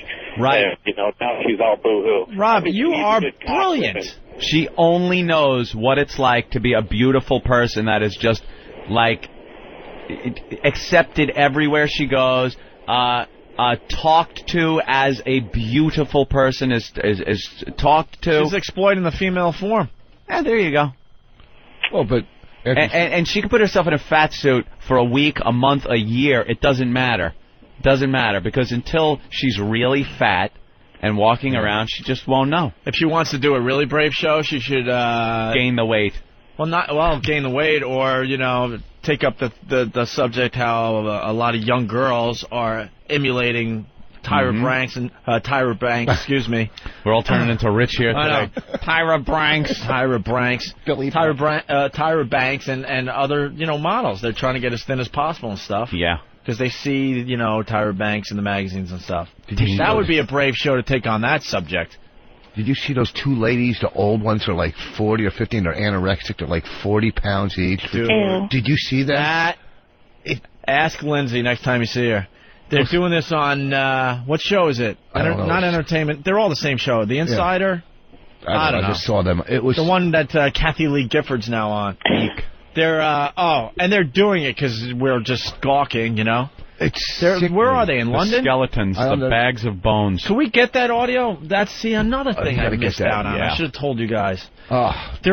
Rich is not kidding. They're like 45 pounds, Aunt. They're twins. I openly laugh when I see this on TV. Oh, it's just people in Auschwitz going, look how unhealthy they are. They have coffee and cigarettes for lunch, and what do they have for dinner?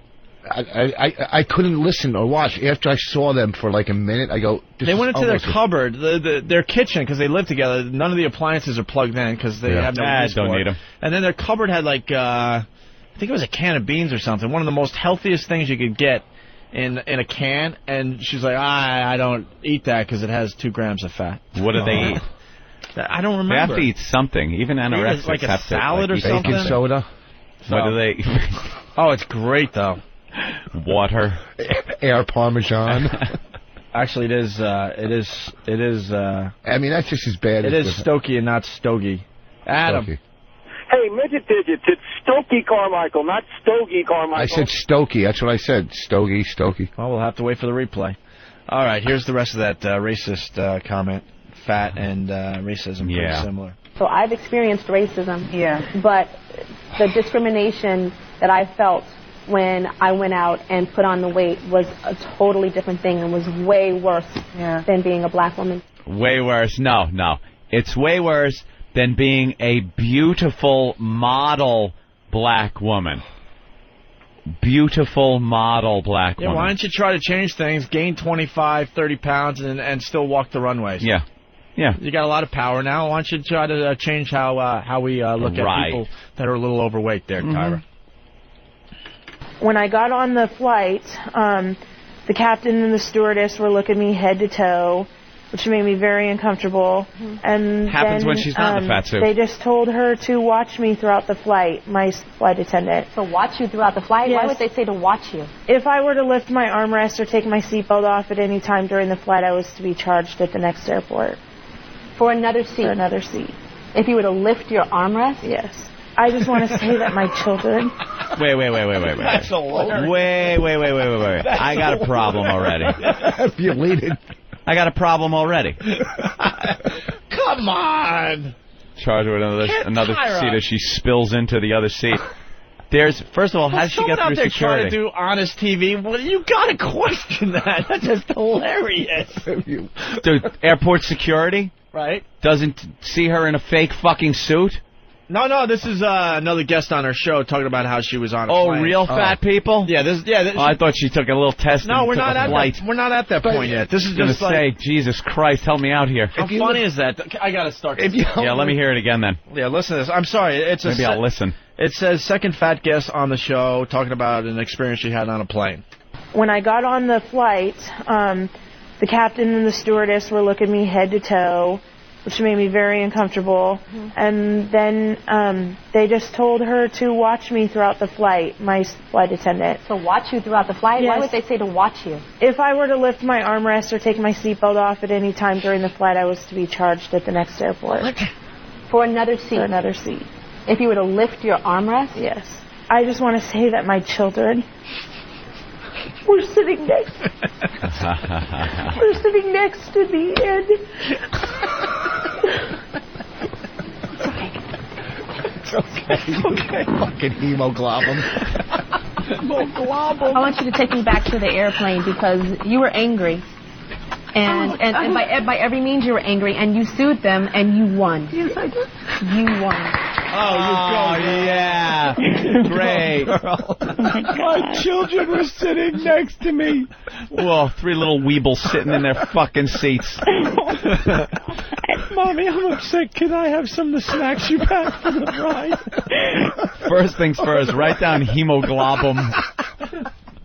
See, you don't have to pay if you lift up your fucking arm thing. If you're fat, you do, because then you spill into the other seat. But if there's nobody next to you, that seat is you can lay down. So you're saying that everybody lays down the plane, you got to fucking pay just because fatty's rolls are if the seat's not there. Are they sitting there with a clipboard just waiting for you to lift up the arm? Look, I don't know if she's saying her children were sitting next to her on one side.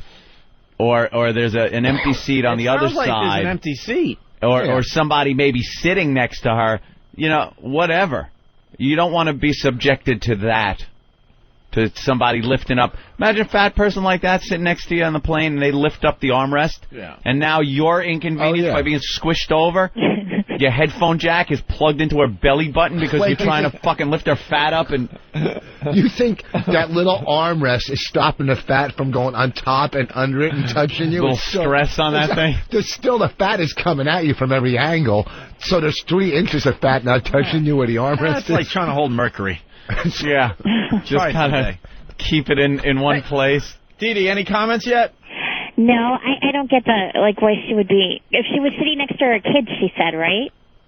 Yeah, I would. Well, how could she be? I would be the tattletale telling the stewardess, and then the stewardess would walk over, put the armrest back down, fat. Put it down or we're charging. And, of course, the pilot looked her over until she sat down so he knows which aileron he's got to hold down for the entire fucking flight. What plane goes into a barrel roll?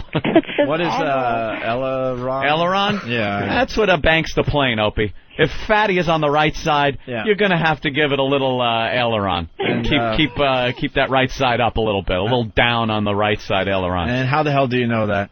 Actually, Discovery Wings. Forget Aristotle and fuck Socrates. Here comes Professor Anthony. Waiting for Bill Burr to say, well, Anthony, you're smart. Why did I learn everything from Discovery Channel? Ruin that bit. Hey, Dee Dee? Yeah, Anthony's a smart guy. Thank you, Dee Dee. And Opie is... Smart, too. No, I'm not as smart as Anthony. Help me out. Opie is... I don't know. I don't know. Good at... What? He's good at... You're good at a lot. Oh. I can't pinpoint it. She can't quite pinpoint it. She can't quite zero in on it. Yeah, but it's there, and there's a lot of it, whatever it is. That's the problem with most of the listeners of this show. So thank you, Dee Dee. You're welcome. Good at a lot. Yeah. I'm smart, too, aren't I? All right, here we go. Here's another clip from the Tyra Banks Fat Suit special. Here it is. Tyra finally in her fat suit, stepping off the bus for the first time. I wanted to get out on the street in an area that I know is very prejudiced against people that are 20 pounds overweight. And I was like, you know what? I want to go out 200 pounds heavier and see how people react to me. Because I'm the same person underneath. Same personality, same everything. You won't believe the way that people treated me. The looks, the stares, the laughing, the pointing. I was shocked. Wow, she just blew it. She knows of areas where they are very, very critical. Prejudice against fat people. Yeah. Obviously, she hangs out in these areas a lot and has no problem with it. Yeah. Yeah, it's called I never knew. She knew. I had no clue. And then she kind of bashes herself. She said she goes out in the fat suit, and she's still the same person, still the same personality, and she's getting shit. Well, maybe her beauty is covering up the fact that people think you're a fucking asshole, but they don't treat her like an asshole because she's skinny.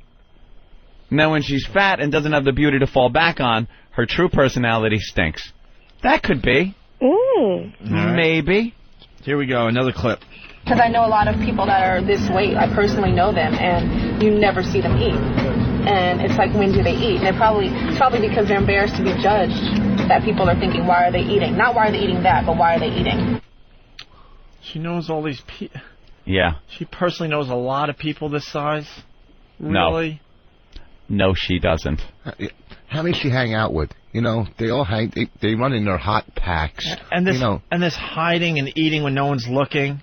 If you have if you're at dinner or lunch with someone that's overweight, and they're ordering a reasonable meal in front of you, you're not laughing. Oh. You're like, okay, look, you're trying to do something about it, right? If they are eating a lot, The fact is, they don't want to eat all the crap in front of you. Mm-hmm. Well, fat people do that a lot. They'll eat regular in front of you, and then they'll run home and, you know, rape a buffet or something and binge, you know. Not unless they have Hashimoto's. Hashimoto. Hashimoto. And I do want to say, you know, since I found out, I have a trainer, Laurent. He's sexy, and it keeps me going. You have a personal trainer? Yes, I do. His name is Laurent. What are they paying you over there at XM? I do voiceovers, too, on the side, remember? Oh, that's right. And what does he make you do? Everything. You know what? I should have him. I'll let you talk to him. He'll tell you. Do you do a lot of chin-ups? I do a lot of stuff. I do everything. He works you. You do the girly push-ups on your knees? Oh, yeah. Shut I do real push-ups. Does he work you so hard that you have to go, oh, it stings? I have to shower. I stink. Oh, I always take a shower after I work out because you're all sweaty and ick. All right. I was mentally exhausted, Tyra says in this clip. Let's listen in. I'm used to people noticing me since I was like 18 years old.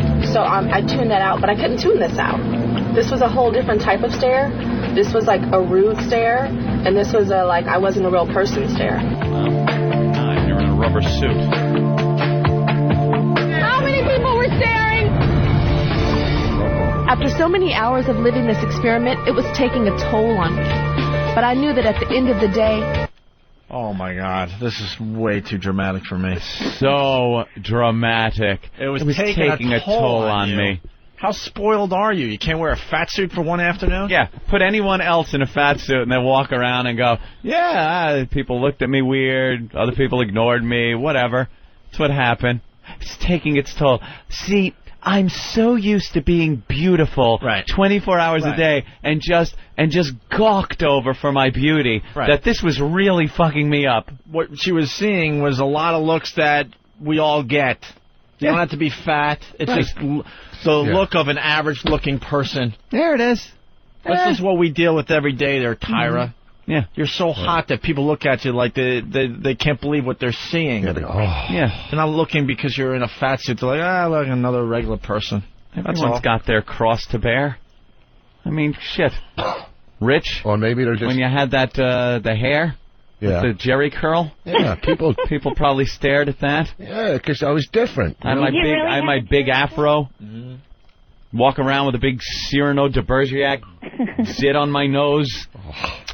You know, you walk around, people look. And I once had a pimple. Wow. Really? Yeah. Date? What date? I was senior in high school. Wow. Would you put vinegar on it? Yeah. That was the home remedy. You know why they were staring at her? Maybe because she had this fat suit on, but her little skinny, pretty face. Nah, they made her face all chubby. They did that too? Yeah, it looked like they did an all right job. Yeah, they put... Many hours of living this experiment, it was taking a toll on me. But I knew that at the end of the day, I could take this suit off. Others can't. The makeup artist Todd, earlier in that day, told me that I looked beautiful, even with all of the extra layers of flesh on my face. I honestly felt great when he told me this. I wish he could tell millions of women in America the same thing. I walked back to the bus to prepare for the last part of the experiment, and I was mentally exhausted. Oh, God. I was mentally exhausted. No, you weren't. The next clip, Nathaniel? This is set up? Yeah, this is just her coming back from that video segment you just heard. Oh, really? Yeah, and there is a little dead air at the start, and you'll hear why. Oh, boy. All right. Yeah. Okay. I hope we can handle this. It could be very dramatic.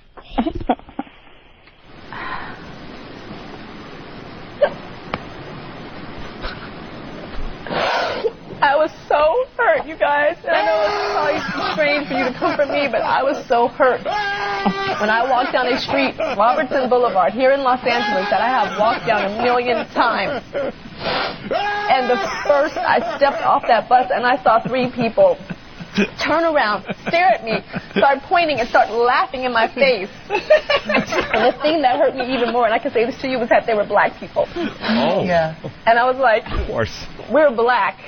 Sometimes your own people treat you the worst. The worst. And I don't get that. God damn, look at that fat bitch. God damn, look at that fat bitch over there. God damn. Wow. Oh, she's the producer. Cry. You gotta cry. Yeah. You guys. They want all these fat housewives that are in the audience to feel sorry for her. Yeah. She's now out of her fat suit. Sorry. That she had to wear for, 4 hours, maybe 6 hours? And now she's looking for sympathy from the fat audience. I had to cover you guys these perfect tits for what seemed like hours, but it was like minutes. But I had to cover them. This perfect ass was covered in a fat suit, and people laughed at me. I couldn't even see my own vagina. Oh. My own beautiful, tight vagina. Now had a bunt covering it. I didn't know what to do. Doesn't it take away from her emotional breakdown there when she goes, you guys. You guys. You guys. I know I'm really hot right now, but this was really uncomfortable. We're off the air. Get those fatties out of here. Yeah. All right, fatties out. Bring the cripples in. Book me a table. She's making reservations at another one of the exclusive restaurants that the fatties will never see. They can't even get access to the dumpster out back to eat the food. She starts to cry. Yeah. And black people made fun. And they were black people. Of course. Black people love making fun of people. Black people are the kings of making fun of people. Stop. You think it's whitey. It's not. You'd be surprised if it was white people, because white people are so guilt-ridden that they would look. If it was a white fat woman, they'd laugh their ass off. But a black fat woman, they're probably just like, no, I won't do it. They probably walk up to her and say, nice. Can you watch my kids or something on the side? Black people are ruthless to each other. Of course. Are you kidding me? Nigga, that bitch is a fat ass motherfucking fat bitch. God damn, that's a fat ass bitch. DD, comment? No, I just the emotional part. Yeah, very emotional. Were you affected by that? No. Oh, good. Good to hear. Oh, boy. So now you got Tyra. What's wrong? I have to do traffic soon. For where? I've been on with you guys over a half hour. Chicago, Minnie, and Chicago, yeah. Minneapolis and Pittsburgh, too. Well, there's a lot of cars to get through today. Yeah, on the Dan Ryan. On the Dan Ryan. That's good. Yeah. All right, we're going to have to talk about your show concept tomorrow, I guess. Okay, I will do that. Yes. We love you, and I hope you're all right with that Hashimoto. Hashimoto. What is it again? Hashimoto. Huh? I'm doing the right thing. I'm on medicine, and I'm doing the right thing. When did you go on the medicine? About 5-6 months ago. Oh, okay, so it's relatively recent. Right. See, I had a fight with one of my doctors, though, and I changed doctors because I knew something was wrong. Cause Karate chop? What? Nothing. Hey, do you know where we can get a Cadillac door? And some of that penicillin? Hashimoto's is Colovoxel. Hashimoto. DD, you're an ongoing story, so we'll check in with you tomorrow. Okay. All right. Have a groovy one. You do a great job, okay? So you guys rock. Say hi to everyone down there in Washington. I will. I hear everyone's getting fired, though. No, they're not. Oh, are you kidding me? We get the communiques. Who? What? Nobody's getting fired. Oh, maybe I get the fun communiques and no one else gets them. I get some great ones. She got Hashimoto, now she's a fatso. It's a serious disease. Like, if you don't Can we get Roboto on for a second? Yeah, well, I think we can do a little better than that. Hashimoto. You guys, that's a serious illness. If you don't know you have serious? it. Never heard of it. Well, it's out there, and a lot of people have it. They do. Yeah. You are the first person I've ever heard with the Hashimoto disease. Hashimoto. I'll let you speak to my endocrinologist, too. We've been doing radio a long time. You would think we would have heard of the Hashimoto. Of the Miyagi. It's very common in women more so than in men. Between the ages of 35 and 50, by the way. 35 and 50, so it's late, a little later in life. Yeah. The thyroid starts screwing up. And then, how did you know you had a problem? Because I knew because I knew I was gaining weight for some reason, and then I told my one doctor, and they're like, oh, it's just stress. I said, no, it's not, because I'm not overeating. I'm not doing anything different. Something's wrong with my body. I knew, so I went to a different doctor. They did a blood test, sent me to an endocrinologist because it showed up on the blood test that I had Hashimoto's, and the endocrinologist started me on my meds. And now I'm a lot better than what I was over a year ago. And I have a great, sexy trainer that keeps me going. You guys would like him, Laurent. He's cool. We're listening to the Hashimoto song. Eat it. Oh, fuck. Oh, my God. It's a serious disease. Whatever. Hashimoto. But you know what? At least now I know I have it, and I'm doing something about it. That's the main thing. Thank God. That's wonderful. You can't sit in your pity. No. All right. You don't see monsters, do you? In my throat. We might have to write a song parody. It's been a while. Oh, God. We might have to actually write a song parody for the Hashimoto disease. Jesus. Or we could do it to the other one. My disease is Japanese. My disease is Japanese. I really think so. It's Hashimoto. See, I taught you guys something new today. Yes. Yes, thank you. How many calories you take in on a day? I take an average, everybody, 1,000, I guess. No way. 1,200, yeah. 1,200. The normal. Yeah. Yes. You're not you don't go home and open up some cookies. No, I'm not a binge eater. It's a disease. The thyroid really does fuck your body up if it's not working right. Yeah. How many shots of sperm do you take in a Okay, I gotta go do traffic. All right, there's Go do some traffic. She used to be known as the cricket, right? Or cricket? I don't want to talk about that. Why? We like the cricket. I like the cricket too, but now I am on your show, so I can't be the cricket. She can't be cricket. I understand that because that was on XM Kids, right? Right. And you're not noticing that there's a lot of new faces down there in Washington? No. Really? Wow, really? And why do we get these communiques from Elo and he says stuff like, from this moment on, do not even acknowledge this person exists? Yeah. I don't know. Elo's like a samurai. Yeah.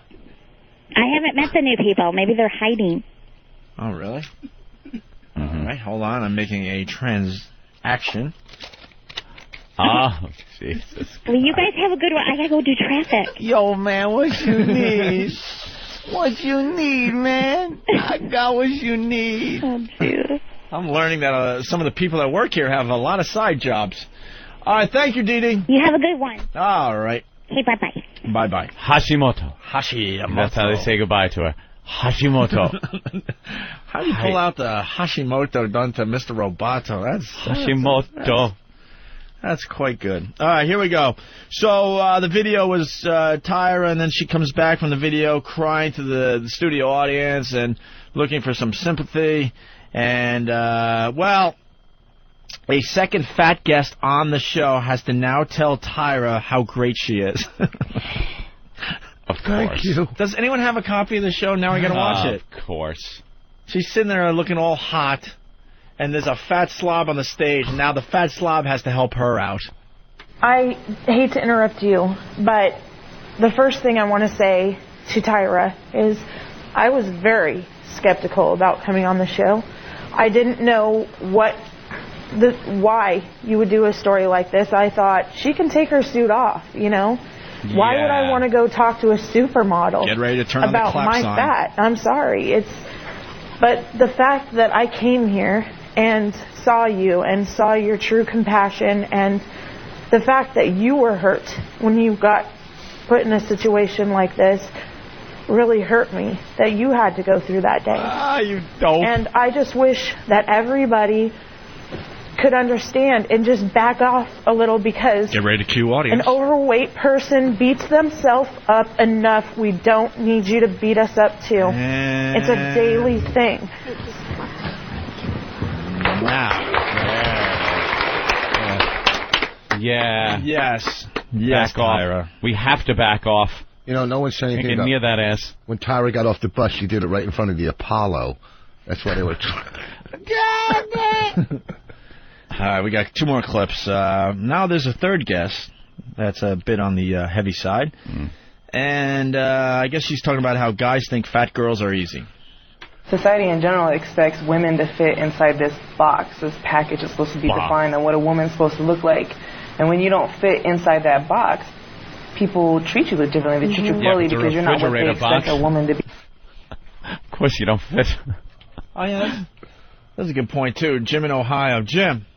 Yo. Hey. Hey. See, I got to call Bravo Sierra on this, okay? Because I think, consider, when she was out by herself, she had to have at least a camera crew, a sound guy, and a fucking producer going around with her. So I'm thinking all the people are looking at all these people surrounding her and thinking this has got to be some kind of stunt. Was it hidden camera, though? I didn't see it. I don't Seems know. to me like the only way it works is if it's hidden camera. Yeah, well, that's the way it's supposed to work. But, I mean, you know as well as I do that you see somebody walking around the street with a camera crew surrounding them, you know that that people are just thinking it's some kind of stunt, like Jimmy Kimmel or something like that, or what's that, Jiminy Glick or something, you know? Right. All right. Thank you, sir. You're welcome. Sure. Society in general expects women to fit inside this box. This package is supposed to be defined on what a woman's supposed to look like. And when you don't fit inside that box, people treat you differently. They treat you poorly because you're not what they expect a woman to be. I mean, especially in Southern California, a lot of men see a plus-size woman as being easy, and the reason behind that is because they figure because we're bigger, we're going to have low self-esteem, and we're just going to be grateful for whatever attention a man might give us, and so we're just going to take whatever it might be, which is usually the scraps. So they think you're easy, like you're just going to give it up faster than we should appreciate the fact that they're even taking the time to give us... No matter what he looks like or whatever. Right. That is just a little something coming our way, so we should take it and be happy. Who would be easier to bang? The fat broad or Tyra Banks? That's all I'm saying. Both of them are in a bar. You're given an equal situation. Yeah. You're a good-looking guy. You walk up to either of them. Give your best shot. You're a player. You're good at what you do, your lines. You go up to Tyra, and you go up to the fat broad. Who do you think you're going to be banging and feeding later in the evening? And who are you going to be thinking about while you're banging the other one? Who are you going to be trying to sneak out of your apartment before sunrise? I wonder. It's known. It's a fact. Fat chicks are looser. They are looking for a little more of that attention, the love that they're not getting from society. Can we get some fat girls to call the show? And their cock blocks. Use a fake name and tell us. Come on, fat whores, give us a call. And use a fake name, fake city, and tell us, if you're easy or not because you're fat. Because you're fat. Nathaniel? Yes, I just wanted to say before going to the next track, which is Tyra talking about her dates. She had dates? Yeah, she went on dates with the fat suit, but the audio kind of stinks because it's like hidden camera mic stuff. Hidden mic. So they had to subtitle everything. So she just kind of gives a brief rundown of each of the 3 dates right now. So should we do this or what? It's just, What were the guys like? They were fairly normal. One was sort of a Mediterranean type. Yeah. And he was actually the most rude. He was like, she's saying, as you can imagine, it's very hard for me. It's like, I don't need to imagine, actually. I'm looking at it. Yeah. But, and she was like, what if you take me back to my parents, or to your parents? They'd ask, and he's like, they'd ask me what's wrong with me. Of course. And that's anybody. That's 99% of anyone's family. If you dragged home some 350 pounds she was going as? A 350-pound woman, and brought her to, say, Thanksgiving dinner at a family event, anything, and said, I'd like to introduce you to, my new girlfriend, but everyone would be asking you, dude, what the fuck? I tell the famous story. I went out on a date with a Jewish broad. Jew broad in this day and age. Met her in college, and she was a friend of someone that was on my floor. Come on, Hendry. At the dorm. We kind of hit it off back in the summer of 69. 69. I don't know. It was the summer of love. So then I go back to Long Island for the summer, and I call up this Jew broad. Yeah. And I go over to take her to a movie or something, maybe a couple drinks, and I walk into the house. And I walk into the living room, and a stereotypical Jewish mom. It was the middle of the day, beautiful day, sunny. She's in a bathrobe, hair all up in curlers. Did she ask you to button up your shirt to cover the cross at the door before you went in? Where's my cross today? And then she was, I swear to God, I was drinking a martini and doing her nails. It was like, you got to be kidding me. I walk in and say hi because she's like, I want you to meet my mom. So I go in there, and she introduces me to her mom. I swear to you, she looked at me, realized that I wasn't Jewish. How would she know? Look at me. From the SS tattoos. Realized I wasn't Jewish. Gave me the once-over, the up and down, and turned and started doing her nails and watching TV. Didn't even acknowledge that I was in the room. Didn't even nod. And the daughter left the room with me, so uncomfortable it wasn't even funny. Her own mother made her pretty uncomfortable. Made her very uncomfortable. I never went out with a Jew broad. But it goes back to what Ann's saying. It's what it's not about being fat or whatever. It's your parents or whoever expect a certain person you're going to bring home. I guess. Yeah, I mean, and if it's not within those parameters, of course they're not going to be too polite. Maybe they will to your face, but then behind the scenes they won't. One of my girlfriend's mothers was so prejudiced against Italians. like every Italian was in the mob, a criminal of some sort, and it was very uncomfortable. And she was a fat, just slob. It was scary because all the daughters were like hot. They're all skinny and everything, and the mother was just fat, so you kind of knew where things were going to end up in the future. But I used to work at a bakery, and I'd bring her bread. I'd bring her French bread, Italian bread, rolls, everything, and just kept feeding this fat woman so she would, like me a little more than anybody else that was Italian. Started calling you Gilbert. Yeah. Sarah just hung Wonderful. up. Sarah was 300 pounds, and she wanted to say on this program today that she would never go out with a fat guy. Wow. And she hung up. I guess she couldn't wait. See, the fat chicks can get screwed by the skinny guys. There's the chubby chasers. Fat chick goes to a bar. That bar clears out where, there's no more game left. She's the only fat zebra at the watering hole. The lion's going to fucking rip her throat out. It's just going to happen. But if you're just some fat slob guy sitting at a bar, there could be the most heinous chick sitting there. Ain't going to happen. You're sitting there with your XM O&A shirt and your fat guy at the bar. Comb over. I used to have a mattress I used to keep out in the garage. And sexy boss story coming up. In case I got a fat girl. I couldn't bring her in front of my roommates. In the garage? Yeah, we didn't park. No, we're going to the Voss suite.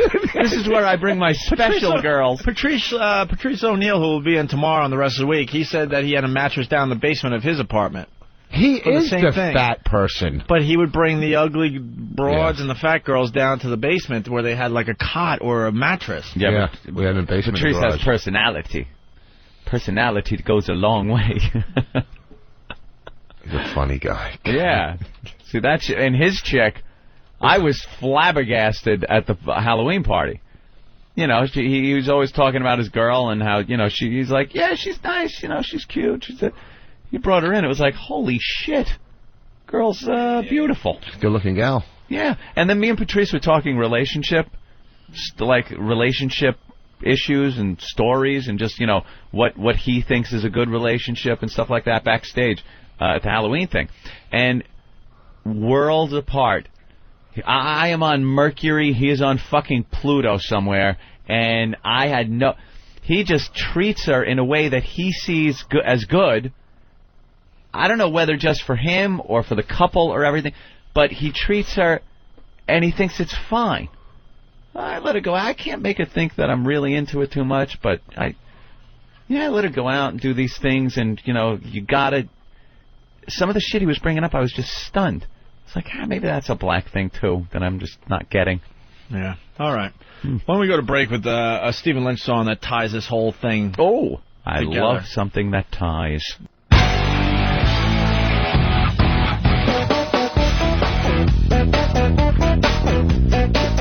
What is this? I don't know. That's kind of cool, though. A little different. Guys, an announcement for the hardcore fans. For the ones that spread the virus on a daily basis for us. The O&A virus spreading across America thanks to XM Satellite Radio. We're doing a end-of-the-year best-of show. Mm-hmm. Actually, it's not really end of the year. It's like the best bits we've done since coming to Satellite Radio. Yes. And at the end of the year, for like 2 weekends in a row, we're just going to blast them all out, man. I mean, it's going to be like a 12, 16-hour show on both days. We're going to spend a lot of time on this.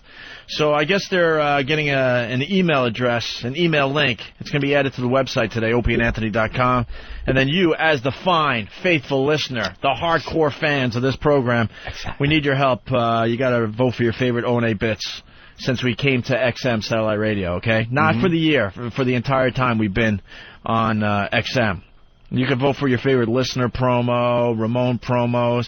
You can do little special categories, your favorite Ramone bit, maybe. I hear there's a new Ramone promo. Is there?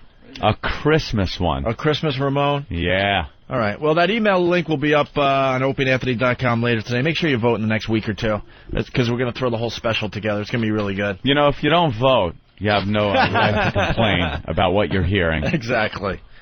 What is the best bit we've done since coming to XM Satellite Radio? The one where I was on the phone driving with Norton, and you were going. Oh, Pookie. You like that one with that's so funny. Pookie and It's so funny. Yeah, that was fun to do. That's probably I would rank that at number 29. Yeah, around the it's at like 20. It'll make the list, buddy. Coming in at number 29. All right, here's the latest Ramone. Rich Voss on the phone. Here's the latest Ramone bit from good old Steve. And now, another holiday reading from Charles Dickens' immortal classic, A Christmas Carol. When Scrooge awoke, it was so dark that looking out of bed he could see meddling carolers every bloody year.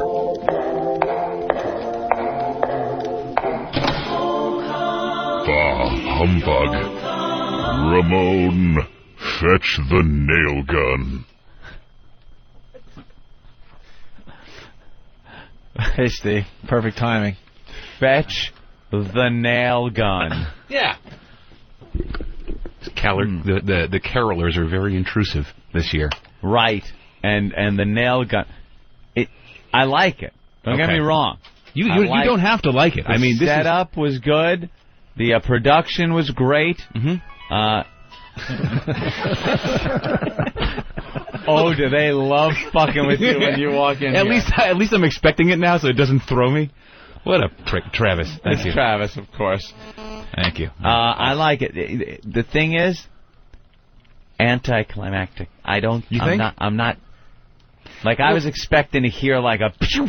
Yeah, I was hoping to hear like a shot or two. Gunfire. But that blatantly goes against the rules. The rules of the last thing should be Ramone. I forgot that it has a whole structure. Yeah. To this, Jim and I in California had an in-depth discussion of how a Ramone promo is constructed, and the last thing you hear is Ramone task. Whatever. And Ramone is not referenced beforehand. Ramone is not alluded to beforehand. Yeah. Open the door, blam, blam, blam, blam. Ramone, go get the body bags. Or Ramone, go get the shop vac. Isn't that weird? We're actually telling him it should have been more violent. Ramone, get the ice scraper. Because I can violent these things up. I'm sure you can. Exactly. I can make these, I can have entrails dripping off the walls. But, I'm really trying to leave a little bit of mystery in there. A little bit. I like it. Yeah, I love it. I mean, I could have done cauldrons of hot lead or wax. I was drifting that way, too. He's got a big castle. He does. Drop the hot cauldron. He does. I'm saving those. I'm saving those. The task just sounded a little bit lengthy, so I tried to keep it lean. Why is Voss leaving for a phone call? It's one of his best impressions. It's Jimmy Norton. He's doing, and it's uncanny, isn't it? I love how our comedian friends just show us what their priorities are all about. That's great. What's that? Who's calling you? I had to take a dump for 2 fucking hours. I sat here and sucked it up, literally. No, it said he hang out. He had a football in his colon, and he still it said blocked there. ID, so I thought last time I was on the show, someone called me with a threat. I thought it might be the same person calling me with a threat. Yeah. What? It was a threat that Was it like Judah? No, something to do with like if you say this or that, something of yours personal might show up on a message board or something. Like it's here's the call. Let's see if it's the same. Like it's something you. Like there's anything that anyone could print about Voss that he wouldn't just brag about. Right, of course. Michelle in Colorado. No. Yeah. Hi, Michelle. Hi. Are you mad at us? No, I ain't mad at y'all at all. All right, good. I actually think it's kind of funny. You're 5'11", 305 pounds? Yes. Colorado. Oh. And you want to say what today? Hashimoto. I honestly, I don't think that there's a problem as far as being big, being fat, whatever. If you ain't happy, everybody's going to see it regardless. So. Yeah, but deep down, fat people aren't happy. Huh? Deep down, fat people aren't happy. Actually, I'm pretty happy. Nah, you'd rather be thin, though. No. Yes. I don't want to be some skinny little toothpick that... I'm not talking skinny. Or something, You'd rather not be 305 pounds. Yeah, because even if you were like 250, you're still, a fat girl. I've actually always been big my entire life, ever since I was a tiny kid. How do you do out there in the wild world of sex? I'm not easy. You're not? Hell no. Why? It's hard to find it? No, not by all means, no. I've got guys that call me all the time. I got guys chasing me all the time. They're chasing you and they can't catch you? Chasing you and they can't... kind of guys on Little Rascals. I'll get you, girlie. Who's chasing you, Zoe, with her crutches? If these batteries were charged, you'd be mine. What's chasing you, a turtle? Yeah? Yeah, I mean, I'm not like chasing, but, they'll call me up. Hey, what are you doing? Can I come over and visit? No. And the answer, eating. Do they call you at Tuesday at 4 a.m. or Friday at 6 p.m.? Oh, they'll call me all time. What's chasing you, an ice age? What's chasing you, food salesman? God, no. The humor trucks are chasing you. Guys chasing me all the time.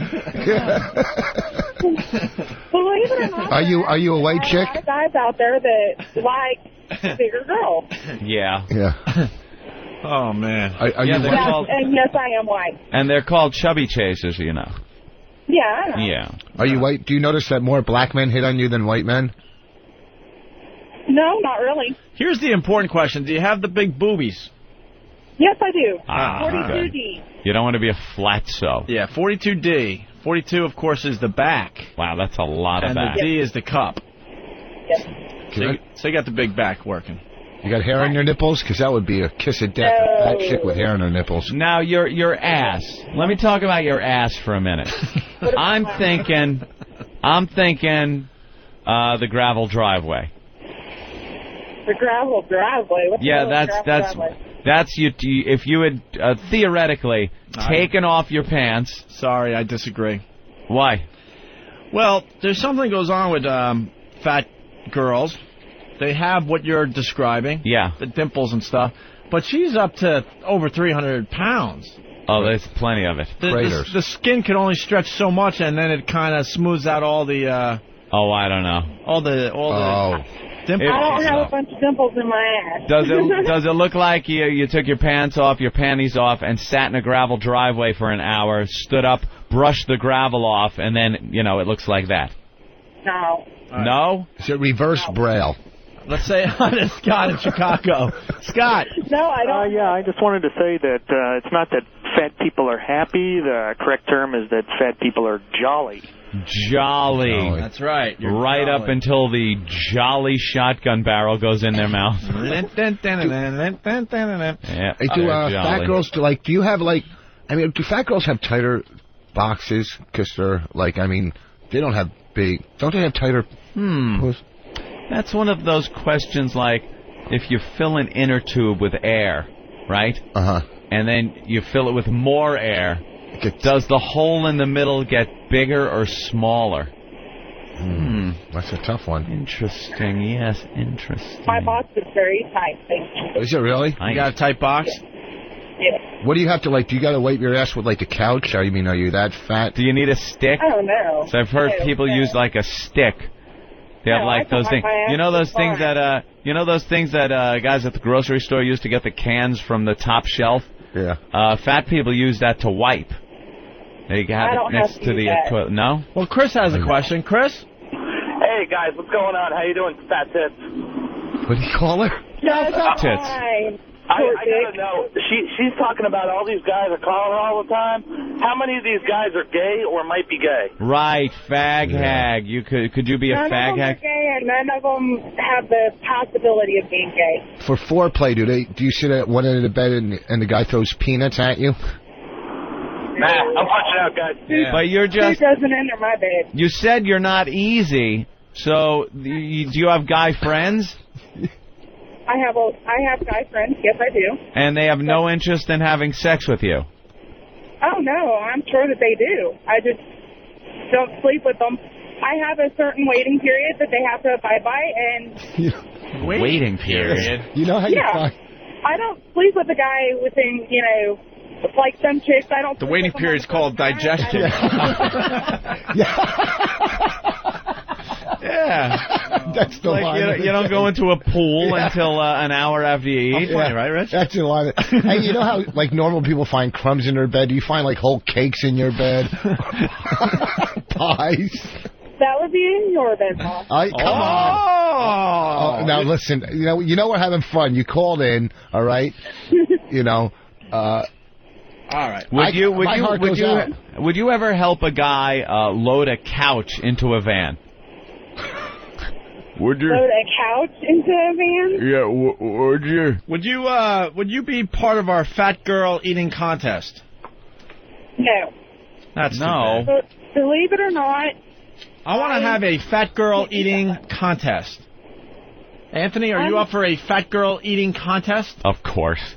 You have to be over 200 pounds to begin with. We get 5 participants. They come in at, we get here, 5:30, 5:40 in the morning, and you just start eating and eating and eating. We have a weigh-in beforehand. Yeah, and then by the time the show's over, we see which fat girl gained the most weight. We weigh you again. And they win some fine prizes to be announced later. Another wafer thin mint? Yeah. Fuck off. And then we'll ask all the local restaurants to bring in as much food as humanly possible for all the fat girls. What do you eat on a daily basis? Give me your rundown. Breakfast, lunch, dinner, snacks in between. Usually nothing. No snacks. Lunch, normally nothing. I normally don't eat until dinner time, and then it's maybe grilled chicken, steamed vegetables. They are so full of shit. All fat girls are full of shit. How are you eating? You're not eating breakfast. You're not eating lunch, and you have chicken and vegetables for dinner. Yeah. 3 meatloaf milkshakes for lunch. How could you not? How did you get that big if you're only eating steamed? She's got the metabolism of a brontosaurus. Just sitting there. I've been big all my life. My parents are both bigger people, and even my sister is a bigger girl. And, I guess it's kind of in the genetics. I don't know. But I've been big all my life. There's no change in it. What's your favorite snack food? Grapes. Favorite snack food? Snacks. You're trying. Everyone loves them. I like vanilla wafers. And ginger snaps. But I don't eat them very often. What do you like? I like apples, but I don't eat them very often. Apples? Apples. And you're trying to tell us a tree at a time. You're trying to tell us you have... you're trying to tell us you... He was hungry. You're trying to tell us you eat steamed vegetables. Yes. She's 305 pounds. What are you using as a wok? Your satellite dish?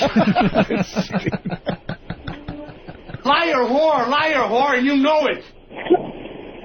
No, not a liar whore. Shut your goddamn pie hole. All right, let's say hi to Carrie. If Carrie's bigger than Michelle, we're going to have to say goodbye to Michelle. Carrie? Hi. How big are you?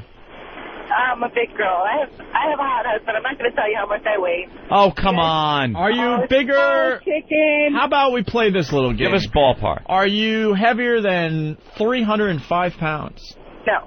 When you're driving down the highway, do you have to pull off into a weight station? Actually, yes. I'm a truck driver. Oh. So am I. Yeah, but see, truck drivers are supposed to be a little fatter. No, I've gained a lot of weight since I've driven a truck. But I do have pictures. I have a really hot husband. At least I think he's hot. I have pictures on the internet. If you guys want to look at them, I don't know if I want to say that over the air. But I wanted to make a comment about the double ass thing you guys were talking about. Yeah. It's a lobster ass. Like it has pinchers. That's what we call it. I like to make fun of people's butts. I'm a fat girl that likes to make fun of fat. Wait, you call it a lobster ass? It has pinchers? Pinches. Yes. It's been pinched by a lobster, I guess? No, it looks like a lobster's pinchers. That's what we call it. We call it a lobster ass. Oh, yeah. It's your thing where you squish down the sides. Yeah. Oh, from the side. That's like the double ass thing you were talking about, right? Right. And in the middle, it looks like the side view of a lobster's claw. Right. I gotcha. Yeah, the double ass. Fascinating looking at a double ass through the stretch pants. It's not fascinating. It's kind of sick. Your truck, when you're driving the truck, like next week, will you be driving past the Punchline in San Francisco next week? I live in California. Oh. I don't even know when I'm going to be home. We're in Florida right now. We just made it over the state line. How far is the furthest you've driven your truck in one clip? One trip or one day?